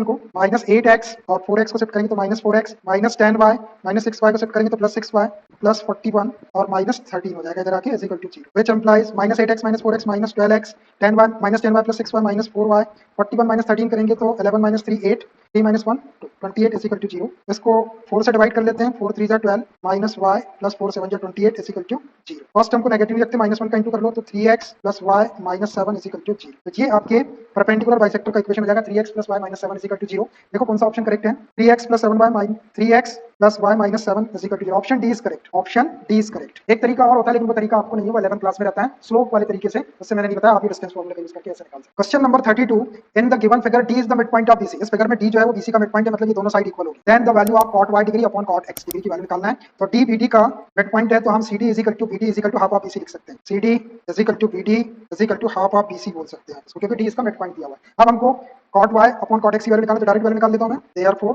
cot y degree upon cot x degree is equal to, तो ये cot y एंगल आपका ये है, ये इस बड़ी ट्रायंगल के अंदर आ रहा है, राइट ट्रायंगल के अंदर ये y है, ये 90 डिग्री है तो ये बेस हो गया और ये परपेंडिकुलर हो गया। तो cot थीटा आपका बेस अपॉन परपेंडिकुलर होता है तो बेस हो गया AC और परपेंडिकुलर हो गया BC, AC upon BC upon cot x angle आपका ये आ रहा है, ये इस छोटी राइट ट्रायंगल के अंदर आ रहा है, x एंगल ये है, ये x है, ये 90 है, ये बेस हो गया, ये परपेंडिकुलर हो गया। फिर से cos x degree base upon perpendicular तो बेस AC और परपेंडिकुलर CD, ये AC कैंसिल हो जाएगा दोनों में से। अब ये डबल फ्रैक्शन में तो CD ऊपर जाएगा BC नीचे आएगा, तो CD को ऊपर लिख देते हैं और BC नीचे। अब देखिए CD की वैल्यू अपने पास CD is equal to half of BC लिख सकते हैं, CD is equal to half of BC upon BC, ये BC से BC कैंसिल्ड, ये आ गया 1/2। तो cot y degree upon cot x degree की value 1/2, which option B is correct. Question number 33 the smallest number by which 1/13 should be multiplied so that its decimal expansion terminates after 2 decimal places. देखिए 1/13 में आप कौन से smallest number का multiply करेंगे जिससे कि उसका डेसिमल एक्सपेंशन डेसिमल के 2 डिजिट के बाद में टर्मिनेट हो जाए। तो हम सपोज कर लेते हैं कि हम स्मॉलेस्ट नंबर x से मल्टीप्लाई कर रहे हैं 1/3 के अंदर, लेट x into 1/13, तो ये क्या आना चाहिए, 2 डिजिट के बाद टर्मिनेट होना चाहिए। तो 2 डिजिट का टर्मिनेट करने के लिए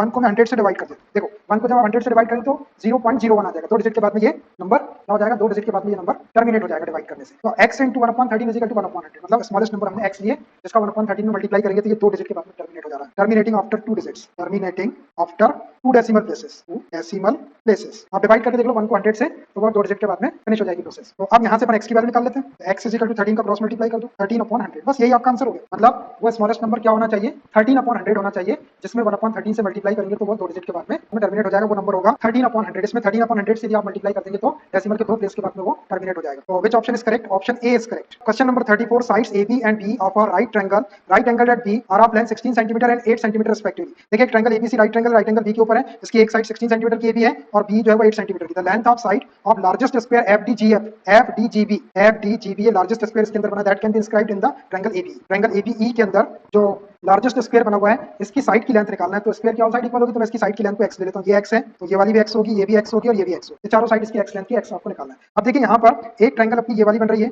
और एक ट्रायंगल ये वाली बन रही है। दोनों ट्रायंगल को हम सिमिलर पुट कर देते हैं और CPST के कांसेप्ट से ये x की वैल्यू निकल जाएगी। देखिए दोनों में एक एंगल तो 90 डिग्री का है, ये वाला और ये वाला, और ये दोनों लाइनें आपस में पैरेलल है, तो ये वाला एंगल और ये वाला एंगल और ये वाला एंगल भी इक्वल होगा। ये दोनों करस्पॉन्डिंग एंगल्स हैं। आप ये दो पैरेलल लाइंस हैं, इसको ट्रांसवर्सल समझ लो, दोनों एंगल लाइन के ऊपर बने हुए हैं, तो ये करस्पॉन्डिंग एंगल होंगे, ये इक्वल होंगे। तो बाय एंगल सिमिलरिटी से हम इन दोनों ट्रायंगल को सिमिलर लिख सकते हैं। और triangle AFD is similar to triangle DGE।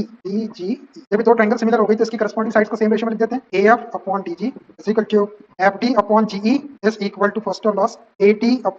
अब देखिए ये जो AD और ये जो D, इसके बारे में कुछ मालूम नहीं हमको, तो ये वाले पार्ट को छोड़ दो और ये स्टार्टिंग के दो ले लेते हैं, ये दो। तो which implies AF/DG is equal to FD/, इसमें वैल्यू रख देते हैं हम, विच इंप्लाइज AF की लेंथ देखो, ये AF है इतना, देखो ये AF है, तो AF को हम ये पूरा 16 है, 16 में से ये वाली साइड माइनस कर सकते हैं, मतलब 16 - x लिख सकते हैं। तो पूरे 16 में से x को माइनस कर देते हैं, तो ये 16 - x हो जाएगा अपॉन DG है आपका ये DG को हमने x लिए इज इक्वल टू FD आपका ये है, इसको हमने x लिए अपॉन GE आपका ये वाला है। ये पूरा B जो है वो 8 सेंटीमीटर है, 8 में से ये वाला x माइनस कर देंगे तो ये G बच जाएगा, 8 - x। इसको क्रॉस मल्टीप्लाई कर लो, which implies 16 - x into 8 - x is equal to x square. ये ब्रैकेट खोल देते हैं, 16 का इंटू 16 8 जा 128 माइनस 16x माइनस x का इंटू करेंगे तो minus 8x minus plus x square is equal to x square. दोनों साइड में x स्क्वायर प्लस वाला है तो कैंसिल कर लो, which implies 16x minus 8x minus 24x हो जाएगा plus 128 is equal to 0। 124x को उधर सेट कर लेते तो 128 is equal to 24x plus का हो जाएगा। सो x इज इक्वल टू 128 को 24 से डिवाइड कर लो, इसको कैंसिल कर लो, इसको 8 से कैंसिल कर लेते, 8 3 जा 24, 8 1 जा 8, 8 6 जा 48, 16/3 x is equal to, which implies x is equal to 16/3 centimeter. So which option is correct? Option B is correct. वो 16/3 centimeter के इक्वल होगी, option B is correct. Question number 35, point P divides the line segment joining R minus 1,3 and S 9,8 in the ratio k:1। देखिए एक line segment है R और S को join करने वाला, इसको एक P पॉइंट k:1 के रेशियो में डिवाइड कर रहा है। तो P lies on the, if P lies on the line x minus y plus 2 is equal to 0, ये जो P पॉइंट है वो इस लाइन के ऊपर लाई कर रहा है, तो k की वैल्यू कैलकुलेट करना है। देखिए दो पॉइंट है अपने पास में, ये R इसके कोऑर्डिनेट -1,3 और ये पॉइंट है S इसके कोऑर्डिनेट 9,8। इन दो पॉइंट को ज्वाइन करने वाले लाइन सेगमेंट को एक P पॉइंट है, मान लीजिए P पॉइंट यहाँ पर है, ये P पॉइंट इसको k:1 में डिवाइड कर रहा है, मतलब RP is equal to k और PS इज इक्वल टू 1। और ये जो P पॉइंट है वो एक लाइन के ऊपर भी लाइज है, ऐसी कोई लाइन है, इस लाइन का इक्वेशन दिया हुआ है x minus y plus 2 is equal to 0, इस लाइन के ऊपर भी लाई कर रहा है, तो आपको k की वैल्यू कैलकुलेट करना है। तो हम क्या करते हैं इसके लिए कि पहले P पॉइंट के कोऑर्डिनेट k के टर्म में निकाल लेते हैं सेक्शन फॉर्मूले से, और इस P पॉइंट से इस लाइन को सेटिस्फाई करा देंगे क्योंकि लाइन के ऊपर है, तो उससे k की वैल्यू आ जाएगी। Coordinates of P by section formula अपने पास में इंटरनल डिवीजन का, x is equal to m1x2 plus m2x1 upon m1 plus m2 and y is equal to m1y2 plus m2y1 upon m1 plus m2। ये तो इसको ले लेंगे x1 y1, ये x2 y2, ये x1 y1, ये x2 y2 हो गया 9,8, और k को ले लो m1 और 1 को ले लो m2, रख दो इसके अंदर वैल्यू। तो m1 की वैल्यू k इंटू x2 की वैल्यू 9 प्लस m2 की वैल्यू 1, x1 की value -1 upon m1 plus m2 k plus 1 which is equal to 9k -1 upon k plus 1। ये x कोऑर्डिनेट आ गया, ऐसे इसका y कोऑर्डिनेट में निकाल लेते हैं। y is equal to m1 की वैल्यू k, y2 की वैल्यू 8 प्लस m2 की वैल्यू 1, y1 की value 3 upon m1 plus m2 k plus 1 which is equal to 8k plus 3 upon k plus 1। तो ये आ गया x और y, तो ये p पॉइंट आ गया अपने पास, ये आ गया 9k -1 upon k plus 1 comma 8k plus 3 upon k plus 1। ये p पॉइंट की कोऑर्डिनेट, अब ये जो p पॉइंट है यही वाला, ये इस लाइन के ऊपर भी लाइज है, तो इसको सेटिस्फाई करें। Point p lies on the line x minus y plus 2 is equal to 0, तो इसको सेटिस्फाई करा दो इससे। x के प्लेस पे 9k -1 upon k plus 1 minus y के प्लेस पे 8k plus 3 upon k plus 1 और प्लस 2 इज इक्वल टू 0। अब आप यहाँ पे k प्लस 1 एलसीएम ले सकते हैं, या k प्लस 1 का मल्टीप्लाई कर देता हूं मैं, ये k प्लस 1 कैंसिल हो जाएगा, 2 में k प्लस 1 का इंटू हो जाएगा और 0 में इंटू करेंगे तो 0। k प्लस 1 से मल्टीप्लाई कर देते हैं तो ये 9k -1 हो जाएगा, यहाँ पे k प्लस 1 कैंसिल हो जाएगा, माइनस साइन का इंटू करें माइनस 8k -3 हो जाएगा, और 2 में k प्लस 1 का इंटू करेंगे तो 2k प्लस 2 हो जाएगा इज इक्वल टू 0। इसको थोड़ा सा और सॉल्व कर देते हैं, 9k -8k 1k plus 2k 3k 1 -1 -3 -4 plus 2 -2 is equal to 0, -2 को सेट कर लो तो 3k इज इक्वल टू 2, तो k is equal to 2/3. Which option is correct? Option A is correct. Question number 36 in the figure given below. ABCD is a square of side 14 cm with E, F, G and H as the midpoints of sides AB, BC, CD, DA respectively. The area of shaded portion. देखिए ABCD एक square दिया हुआ है आपको, इसकी हर एक side की length 14 centimetre है और ये E, F, G, H इनके मिडपॉइंट है, इसकी साइड्स के AB का मिडपॉइंट है, BC का है, CD का है और ये DA का है। तो हमको ये जो शेडेड पोर्शन दिख रहा है ब्लैक वाला, इसका एरिया कैलकुलेट करना है। तो हम डायरेक्ट इसका एरिया निकालेंगे। यहाँ देखो इस स्क्वायर की साइड जो 14 सेंटीमीटर है, तो ये पूरा का पूरा यहाँ से यहाँ तक के 14 सेंटीमीटर होगा। तो यहाँ से ये इसका मिड पॉइंट होगा, यहाँ ये सेंटर ऑफ सेमी सर्कल भी हो जाएगा। तो ये पूरा 14 है, तो ये 7 का इधर हो जाएगा और 7 का इधर हो जाएगा। ये सारे पार्ट्स इसके 7 7 के हो जाएंगे, ये भी 7 का हो जाएगा, ये भी 7 का हो जाएगा। तो इस सेमी सर्कल की जो रेडियस होगी वो 7 सेंटीमीटर की होगी। तो हमको शेडेड पोर्शन का एरिया निकालना ब्लैक वाला। एरिया हम कैसे निकालते हैं? देखो एक सेमी सर्कल का एरिया ये वाला, इसकी रेडियस 7 है और ये रेक्टेंगल का एरिया ले लेते हैं, इसकी लेंथ 14 है और ब्रेथ 7 हो जाएगी। और इस रेक्टेंगल में से हम ये वाला क्वाड्रेंट और ये वाला क्वाड्रेंट, और पार्ट दिख रहा है ये सर्कल का आपको क्वाड्रेंट, एक क्वाड्रेंट और एक क्वाड्रेंट को मिलाएंगे तो ये सेमी सर्कल हो जाएगा। मतलब इस रेक्टेंगल के एरिया में से सेमी सर्कल का एरिया माइनस कर देंगे और ये वाले सेमी सर्कल का एरिया उसमें प्लस कर लेंगे तो टोटल शेडेड रीजन का एरिया आ जाएगा। Area of shaded region, area of shaded region ऐसे करके हो, area of semi circle, area of semi circle, semi circle को ऐसे लिख दिया मैंने, प्लस एरिया ऑफ रेक्टेंगल कौन सी DCFH plus area of rectangle DCFH। अब ये DCFH एरिया लिए तो इसमें ये ब्लैंक वाला एरिया भी आ गया आपका। ये ब्लैंक वाला जो एरिया है, ये वाला एरिया आपका क्वाड्रेंट का एरिया, तो एक क्वाड्रेंट और एक क्वाड्रेंट दोनों मिलाएंगे तो एक सेमी सर्कल बन जाएगा। तो सेमी सर्कल को माइनस करना पड़ेगा, of minus area of semi circle, semi circle को ऐसे लिख दिया। अब देखिए ये negative area of semi circle और ये positive area of semi circle cancel हो गया। क्या बचा? Area of rectangle, area of rectangle DCFH। Area of rectangle length into breadth होता है। यहाँ देखो लेंथ कितनी हो गई इसकी, ये लेंथ है, ये 14 है, ये लेंथ है 14 और ब्रेथ ये वाली ब्रेथ है इसकी रेक्टेंगल की, ये पूरा 14 था, ये हाफ मिड पॉइंट के 7 का हो जाएगा। ब्रेथ इसकी 7 है, 14 7 का 98 सेंटीमीटर स्क्वायर। तो शेडेड रीजन का एरिया होगा 98 सेंटीमीटर स्क्वायर होगा। Which option is correct? Option C is correct. Question number 37 given below is the picture of Olympic rings made by taking 5 congruent circles of radius 1 centimetre each. ये Olympic rings है 1 2 3 4 5, ये सब congruent है और इनकी radius 1 centimetre and intersecting in such a way that the chord formed by joining the point of intersection of two circle is also of length 1 centimetre. और इस type से एक दूसरे को इंटरसेक्ट करती है कि इनके इंटरसेक्शन पॉइंट को यदि अपन एक कॉर्ड से ज्वाइन करें तो इसकी लेंथ भी 1 सेंटीमीटर के इक्वल है। Total area of all the dotted regions assuming the thickness of the rings to be negligible is. ये जो डॉटेड रीजन दिख रहा है आपको, इसका एरिया कैलकुलेट करना है और रिंग की जो विड्थ है वो नेग्लिजिबल। ये इंटरसेक्शन पॉइंट है इसका, दोनों इंटरसेक्शन पॉइंट को ज्वाइन करेंगे कॉर्ड मिलेगी, इसकी लेंथ 1 है, ये 1 सेंटीमीटर की लेंथ है इसकी, ये 1 सेंटीमीटर है कॉर्ड की लेंथ। यहाँ पर सर्कल का सेंटर ले लेते हैं, इसकी जो रेडियस है वो भी 1 सेंटीमीटर के इक्वल है, ये वो बोल देता हूँ इसको, ये 1 सेंटीमीटर की रेडियस है इसकी, 1 सेंटीमीटर, ये भी 1 सेंटीमीटर। अब देखिए यहाँ पर ये तीनों साइड 1 सेंटीमीटर की आ गई ट्रायंगल की, ये ट्रायंगल दिख रहा है आपको, ये इक्विलेटरल ट्रायंगल है। हमको क्या करना है कि जो डॉटेड पोर्शन है इसका डॉटेड रीजन का एरिया निकालना है। तो हम ये एक डॉटेड रीजन का एरिया निकालेंगे छोटा वाला, यहाँ पे 2 है, एक ऊपर है और एक नीचे। ये वाला जो डॉटेड रीजन है नीचे का, ये सेगमेंट है माइनर सेगमेंट। तो हम इस एक माइनर सेगमेंट का एरिया निकालते हैं और टोटल कितने जाएंगे 1 2 3 4 और एक एक में 2 जाए तो ये 8 सेगमेंट हो जाएंगे। 8 सेगमेंट के एरिया के लिए एक सेगमेंट के एरिया में 8 का मल्टीप्लाई कर देंगे तो पूरा डॉटेड रीजन का एरिया आ जाएगा। अब एक सेगमेंट का एरिया निकालने के लिए हम क्या करते हैं, ये पूरा देखिए ये एक सेक्टर है, ये सेक्टर के एरिया में से ये इक्विलेटरल ट्रायंगल है, ऑल साइड इसकी इक्वल है तो इक्विलेटरल ट्रायंगल होगी। तो इसका एरिया माइनस कर देंगे तो एक सेगमेंट का एरिया आ जाएगा, उसमें 8 से मल्टीप्लाई कर देंगे, 2 पोर्शन ये आ जाएंगे, 2 ये आ जाएंगे 4, 2 ये 6 और ये 2 8। Area of the shaded region, area of the shaded region is equal to 8 into area of sector AOB, area of sector AOB minus area of equilateral triangle AOB minus area of equilateral triangle AOB triangle है वो, which is equal to 8।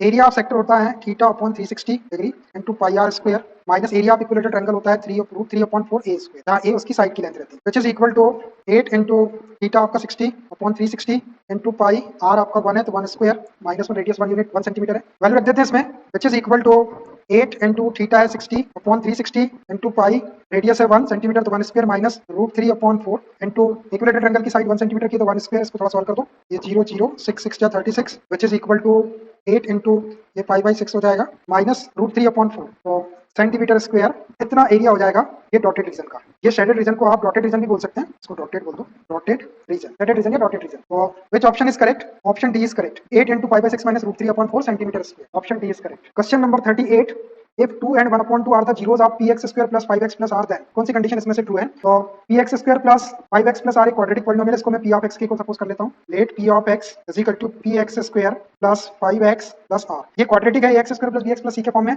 तो इसको general quadratic polynomial से compare करके abc की value लिख लेते हैं, a is equal to p हो जाएगा, b is equal to 5 और c is equal to r। ये वैल्यू लिख लिया मैंने। इस पॉलिनोमियल के 2 जीरोस दिए हुए हैं 2 और 1/2, एक जीरो को अल्फा ले लेते हैं और एक को बीटा ले लेते हैं, let alpha is equal to 2 and beta is equal to 1/2। Quadratic polynomial के जो दो जीरोस है उनका sum of zeros alpha plus beta is equal to minus b upon a और product of zeros alpha beta is equal to c upon a वाले relation हमारे पास में उसका यूज कर लेते हैं। तो since alpha plus beta is equal to minus b upon a, value रख देते हैं। अल्फा की वैल्यू है 2 और बीटा की value 1/2 is equal to minus b की वैल्यू है 5 और ए की वैल्यू है p। इसको सॉल्व करेंगे 2 एलसीएम 2 टू द 4 प्लस 1 5 हो जाएगा। एलसीएम लेके 5/2 is equal to minus 5/p। Cross ये 5 से 5 कैंसिल कर लो वन टाइम और इसका क्रॉस मल्टीप्लाई कर देंगे तो p इज इक्वल टू -2 हो जाएगा। p इज इक्वल टू तो आ गया -2। अब अपने को r भी चाहिए तो उसके लिए सेकंड रिलेशनशिप अपने पास and product of zeros alpha beta is equal to c upon a। Alpha है 2 और बीटा है 1/2 इज इक्वल टू c की वैल्यू है r और a की वैल्यू है p। ये r अपॉन p की वैल्यू अभी निकाले हमने, तो 2 से 2 कैंसिल कर लो और p की वैल्यू रख देते हैं यहाँ 1 इज इक्वल टू ये r अपॉन p की वैल्यू -2 को इधर क्रॉस मल्टीप्लाई करेंगे 1 में तो r is equal to -2। Therefore p is equal to r is equal to -2। तो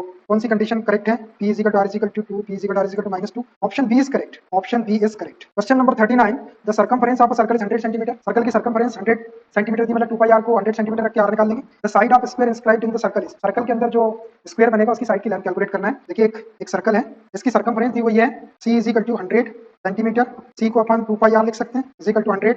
यहाँ से r की वैल्यू निकाल लेता हूँ मैं, r is equal to 100 upon 2π। 2 से इसको 50 टाइम कैंसिल कर लो, 50 अपॉन पाई, तो ये r आ गया आपका 50 अपॉन पाई सेंटीमीटर। ये मैंने रेडियस निकाल के रख लिया। अब इस सर्कल के अंदर एक स्क्वायर बना हुआ है, जैसा एक स्क्वायर है ऐसा स्क्वायर बना हुआ है। इसकी साइड की लेंथ कैलकुलेट करते हैं। इसकी साइड को मैं a ले लेता, सारी साइड इक्वल होगी। इसका सेंटर है, यहाँ से एक डायगोनल ड्रा कर देते हैं। ये पूरा इसका डायमीटर हो गया, सर्कल का डायमीटर हो गया। तो यहाँ से यहाँ तक रेडियस हो गई, यहाँ से यहाँ तक रेडियस हो गई। इसका नाम दे देते हैं a b c और ये d।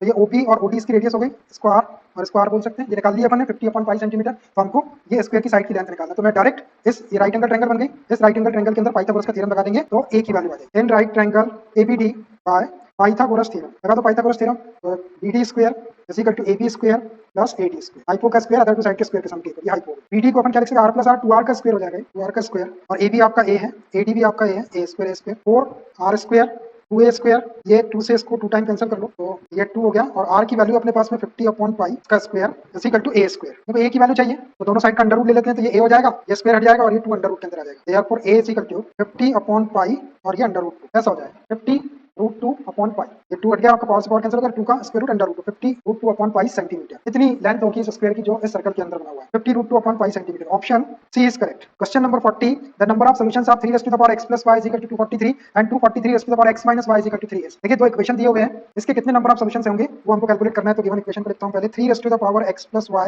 Is equal to 243 and एक दिया हुआ है आपका 243 to the power x minus y is equal to 3। तो इसको x और y में इक्वेशन बनाते हैं। 3 to the power x plus y is equal to, यहाँ बेस 3 है तो इधर भी बेस 3 होना चाहिए। तो 243 को 3 की क्या पावर लिख सकते हैं, 3 टू द पावर 5 लिख सकते हैं। 3 की पावर 5 चेक कर लो आप, 3 3 9 3 27 3 81 4 बार में 81 में 3 का करेंगे तो 243, व्हिच इंप्लाइज दोनों का बेस सेम है 3 3, तो पावर को सेम लिख सकते हैं। x plus y is equal to 5 5 को इधर शिफ्ट कर लेते हैं तो x plus y minus 5 is equal to 0। एक इक्वेशन आ गया। एक इक्वेशन यहाँ से निकाल लेते हैं, 243 to the power x minus 5 और इधर 3 है, ये 243 को फिर से 3 की पावर 5 और इसकी power x minus y is equal to 3। 5 का इंटू कर लेते हैं पावर का, तो 3 to the power 5x minus 5y is equal to 3 की पावर 1 लिख सकते हैं। दोनों का बेस सेम है 3 3, तो पावर सेम हो जाएगी। 5x minus 5y is equal to 1, which implies 5x minus 5y minus 1 is equal to 0। जो general pair of linear equation से कंपेयर कर लेते हैं और a1 b1 c1 a2 b2 c2 की वैल्यू निकाल लेते हैं, फिर कंडीशन रख के चेक करें। तो a1 is equal to x का coefficient 1, b1 is equal to y का coefficient 1, c1 is equal to -5 और इस साइड में a2 is equal to x का coefficient 5, b2 is equal to y का कोएफिशिएंट -5 और c2 इज इक्वल टू -1। अब conditions के लिए a1 a2 b1 b2 c1 c2 की रेशियो चाहिए हमको।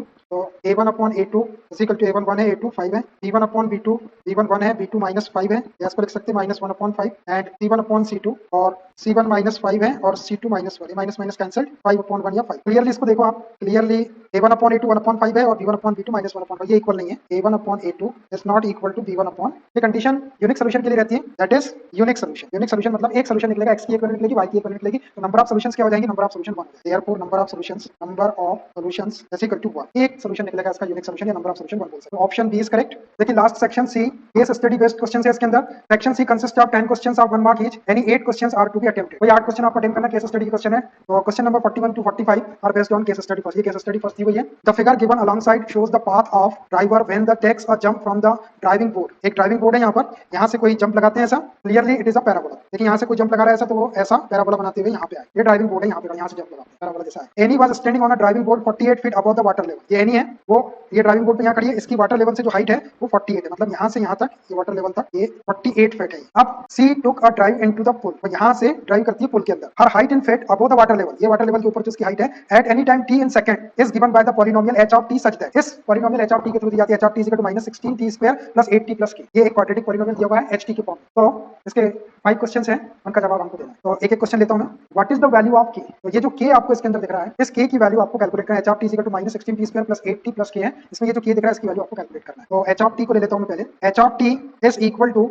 -16t square plus 8t plus k। ये जो k दिख रहा है इसकी वैल्यू फाइंड आउट करना है। देखिए h ऑफ t जो है एनी की हाइट दी हुई है वाटर लेवल से, इसी टाइम t के ऊपर वाटर लेवल से उसकी जो हाइट है वो इस h ऑफ t के थ्रू दी हुई है। तो वो यहाँ पे खड़ी है। अब जब वो यहाँ अभी खड़ी है तो जब वो जंप लगाने के पहले जब स्टैंडिंग है वो यहाँ पर बोर्ड के ऊपर, तो अभी टाइम 0 है, 0 सेकंड। कुछ सेकंड के बाद में अभी उसकी पोजीशन ऐसे, कुछ सेकंड के बाद में उसकी पोजीशन यहाँ आ जाएगी, जंप लगाना शुरू करती है तो कुछ सेकंड के बाद यहाँ आ जाएगी, फिर यहाँ आ जाएगी, फिर यहाँ आएगी, फिर यहाँ आएगी, और ऐसा ऐसा कुछ टाइम के बाद में वो यहाँ पे वाटर पे जंप करेगी ऐसा। तो स्टार्टिंग में जब वो स्टैंड थी बोर्ड के ऊपर तब time t is equal to 0 था, और तब इस उसकी जो हाइट है वाटर लेवल से वो कितनी थी, वो थी 48 फीट के इक्वल। तो h of t 48 feet when t is equal to 0, t is equal to 0 second, तो उसकी हाइट वाटर लेवल से 48 फीट थी। अब इसमें t के प्लेस पे 0 रख दो और h ऑफ t के प्लेस पे 48 रख दो, तो k की वैल्यू आ जाएगी। तो ये 48 h ऑफ t के प्लेस पे इज इक्वल टू -16 t की value 0 square plus 8 into t की value 0 plus k। 48 is equal to ये 0 स्क्वायर करेंगे, 0 का -16 इंटू करेंगे तो 0, 8 into 0 भी 0 हो जाएगा, ये k आ गया। तो k इज इक्वल टू आ गया आपका 48। तो which option is correct? Option C is correct. Question number 42, at what time will she touch the water in the pool? कितने टाइम के बाद में वो पूल के अंदर वाटर को टच कर जाएगी? देखिए अभी यहाँ पे खड़ी है वो, अभी वाटर लेवल से उसकी जो हाइट है वो 48 फीट है। अब यहाँ से वो ऐसे ही पैराबोला बनाते हुए यहाँ पे आ गई, ये टच हो गई वाटर के ऊपर, यहाँ पे टच हो गई। तो जब वो यहाँ पे टच हो जाएगी तो वाटर लेवल से उसकी हाइट कितनी हो जाएगी? वाटर लेवल से उसकी हाइट 0 हो जाएगी। हम h ऑफ t को 0 रख देते हैं और k की वैल्यू हमने अभी 48 निकाले, उसको यहाँ रख देंगे तो t की वैल्यू आ जाएगी, उतने सेकंड में वो यहाँ से यहाँ पहुंच जाएगी। तो h of t is equal to -16 t square plus 8t plus k। ये पॉलिनोमियल हमको गिवन है। अब इसमें हम h ऑफ t के प्लेस पे 0 रख देते हैं, जब वो वाटर से टच हो जाएगी होल के अंदर तो वाटर लेवल से उसकी हाइट 0 हो जाएगी। -16t स्क्वायर प्लस 8t और प्लस 48, ये k इज इक्वल टू 48 है, hence k is equal to 48 अभी निकाले थे हमने पिछले क्वेश्चन में, ये रहा k इज इक्वल टू 48, ये वैल्यू करती है। चलिए इसको सॉल्व करते हैं, इनको शिफ्ट करके साइड ले आते हैं, क्वाड्रेटिक इक्वेशन बन रहा है। 16t स्क्वायर प्लस का हो जाएगा -8t हो जाएगा -48 इज इक्वल टू 0। पूरे इक्वेशन को 8 से डिवाइड कर देते हैं तो 2t square minus t 8 6 48 -6 is equal to 0। अब ये क्वाड्रेटिक इक्वेशन बन गया x square plus bx plus c के फॉर्म में, x के प्लेस पे t है, तो इसके मिडिल टर्म माइनस t को ऐसा स्प्लिट करो कि मल्टीप्लाई करने पर -12t स्क्वायर हो जाए, प्लस करने पर -t। दोनों का प्रोडक्ट नेगेटिव है तो एक नंबर पॉजिटिव लेना पड़ेगा, एक नेगेटिव, लेकिन सम नेगेटिव है तो बिगर नंबर को नेगेटिव लेना पड़ेगा। तो which implies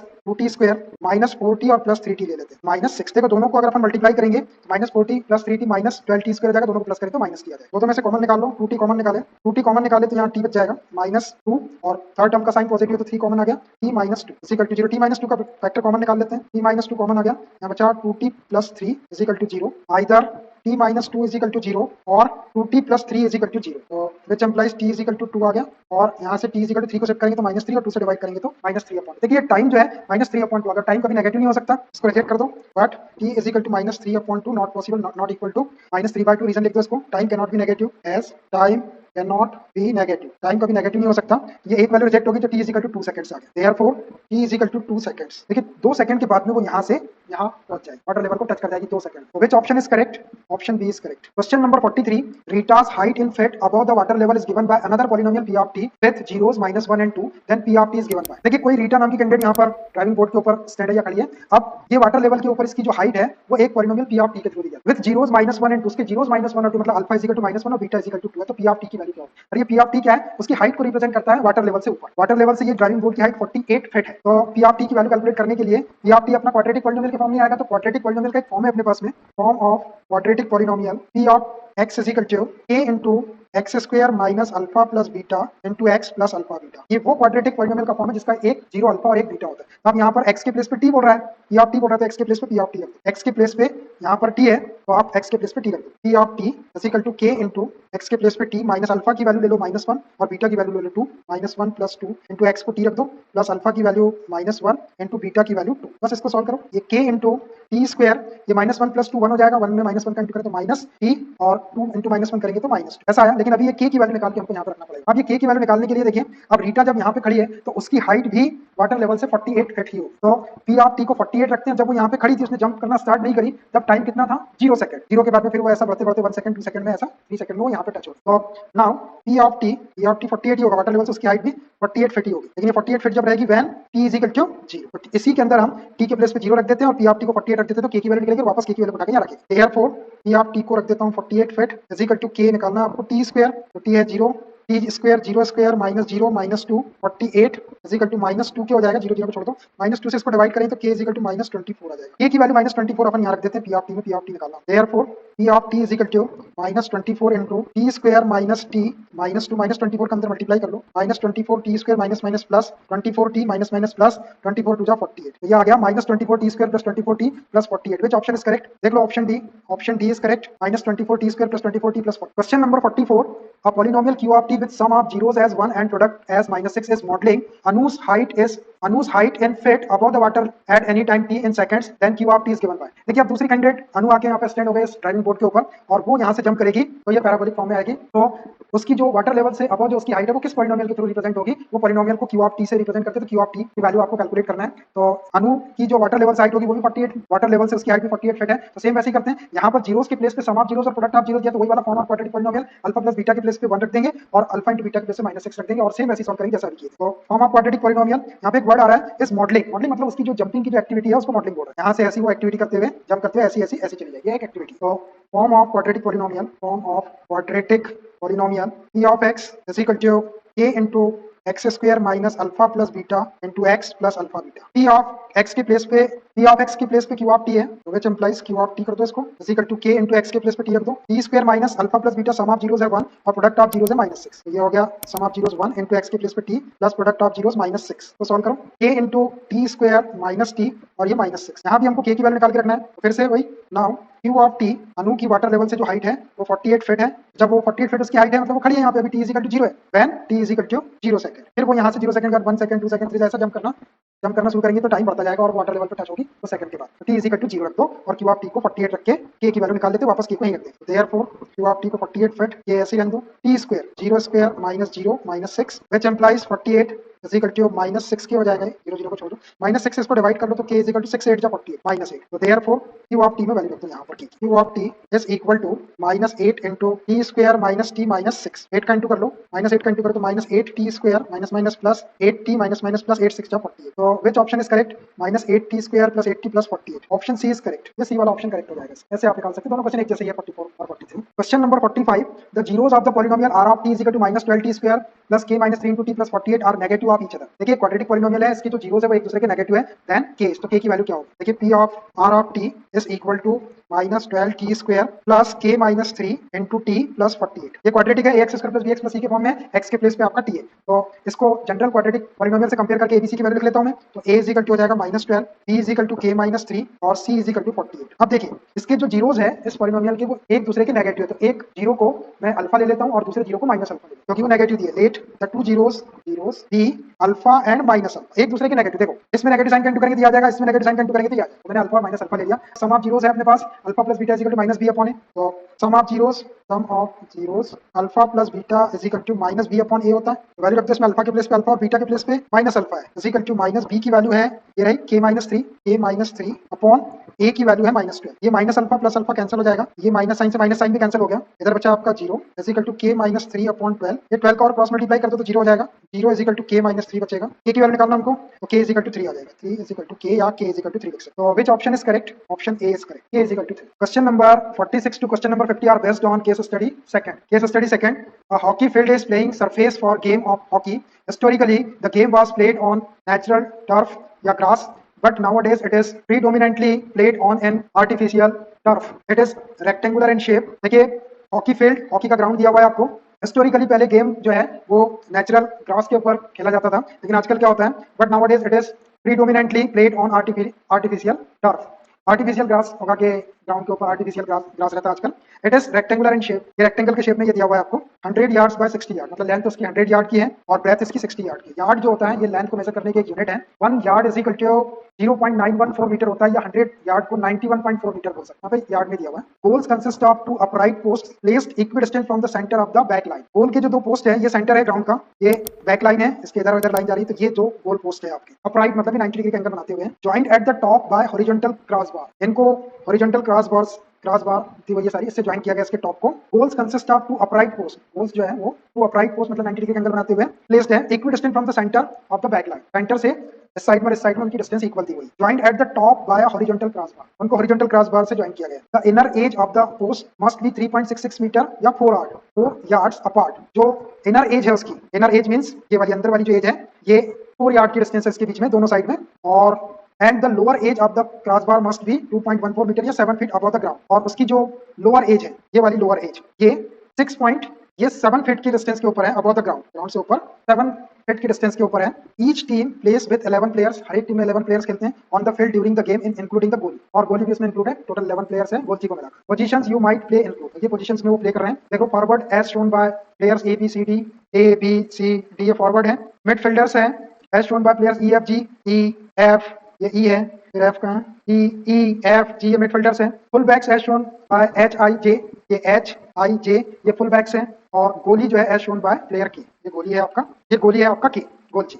using the picture of hockey field below answer the questions that follows, नीचे क्वेश्चन दिए हुए हैं, इस फिगर को फॉलो करते हुए आपको उनके जवाब देने। कोऑर्डिनेट ज्योमेट्री का क्वेश्चन है ये, तो इसका एक एक पार्ट लेता हूं मैं। Question number 46, the coordinates of centroid of triangle E H J, E H J एक ट्रायंगल है, उसके सेंट्रॉइड के कोऑर्डिनेट तो देखो कहां पे है, ये ई एच और ये जे तीनों को ज्वाइन करके पहले मैं एक ट्रायंगल बना देता हूँ। ई को एस से ज्वाइन कर दो, ई को एस से ज्वाइन कर दो स्ट्रेट लाइन से, ई को जे से भी ज्वाइन कर लो, और एच और जे को ज्वाइन कर लो, ये ट्रायंगल बन गई ई एच जे। इसके सेंट्रॉइड के कोऑर्डिनेट, सेंट्रॉइड क्या होता है कि जहां ट्रायंगल की मीडियंस एक दूसरे को इंटरसेक्ट करते हैं उसको सेंट्रॉइड कहते हैं, और इसका फॉर्मूला है कोऑर्डिनेट ज्योमेट्री में, coordinates of centroid x = x1 + x2 + x3 upon 3 and y = y1 + y2 + y3 upon 3। तो यहाँ पर हमको इसके कोऑर्डिनेट लिखना पड़ेगा पहले ई एच और जे के, देखिए फिगर को देखिए हम इसके कोऑर्डिनेट लिखेंगे। ई पॉइंट ये एक्सिस दी हुई है आपकी, ये ओ है इसके लेफ्ट साइड में, यहाँ से ये एक्सिस मेंशन है आपकी, वाई एक्सिस है और ये एक्स एक्सिस है, तो ई पॉइंट पे अपन कैसे पहुंचेंगे, ई पॉइंट पे हम जाएंगे, ये ओ है आपका ओरिजिन, यहाँ से ई पॉइंट ये 1 और ये 2 ऊपर वाई एक्सिस पे 1 2 1 2 1 तो आपके ई के कोऑर्डिनेट, ई के बाद में एच के कोऑर्डिनेट के लिए यहाँ से ओ से जाना है आपको, ये -1 -2 एक्स कोऑर्डिनेट -2 और ये ऊपर +1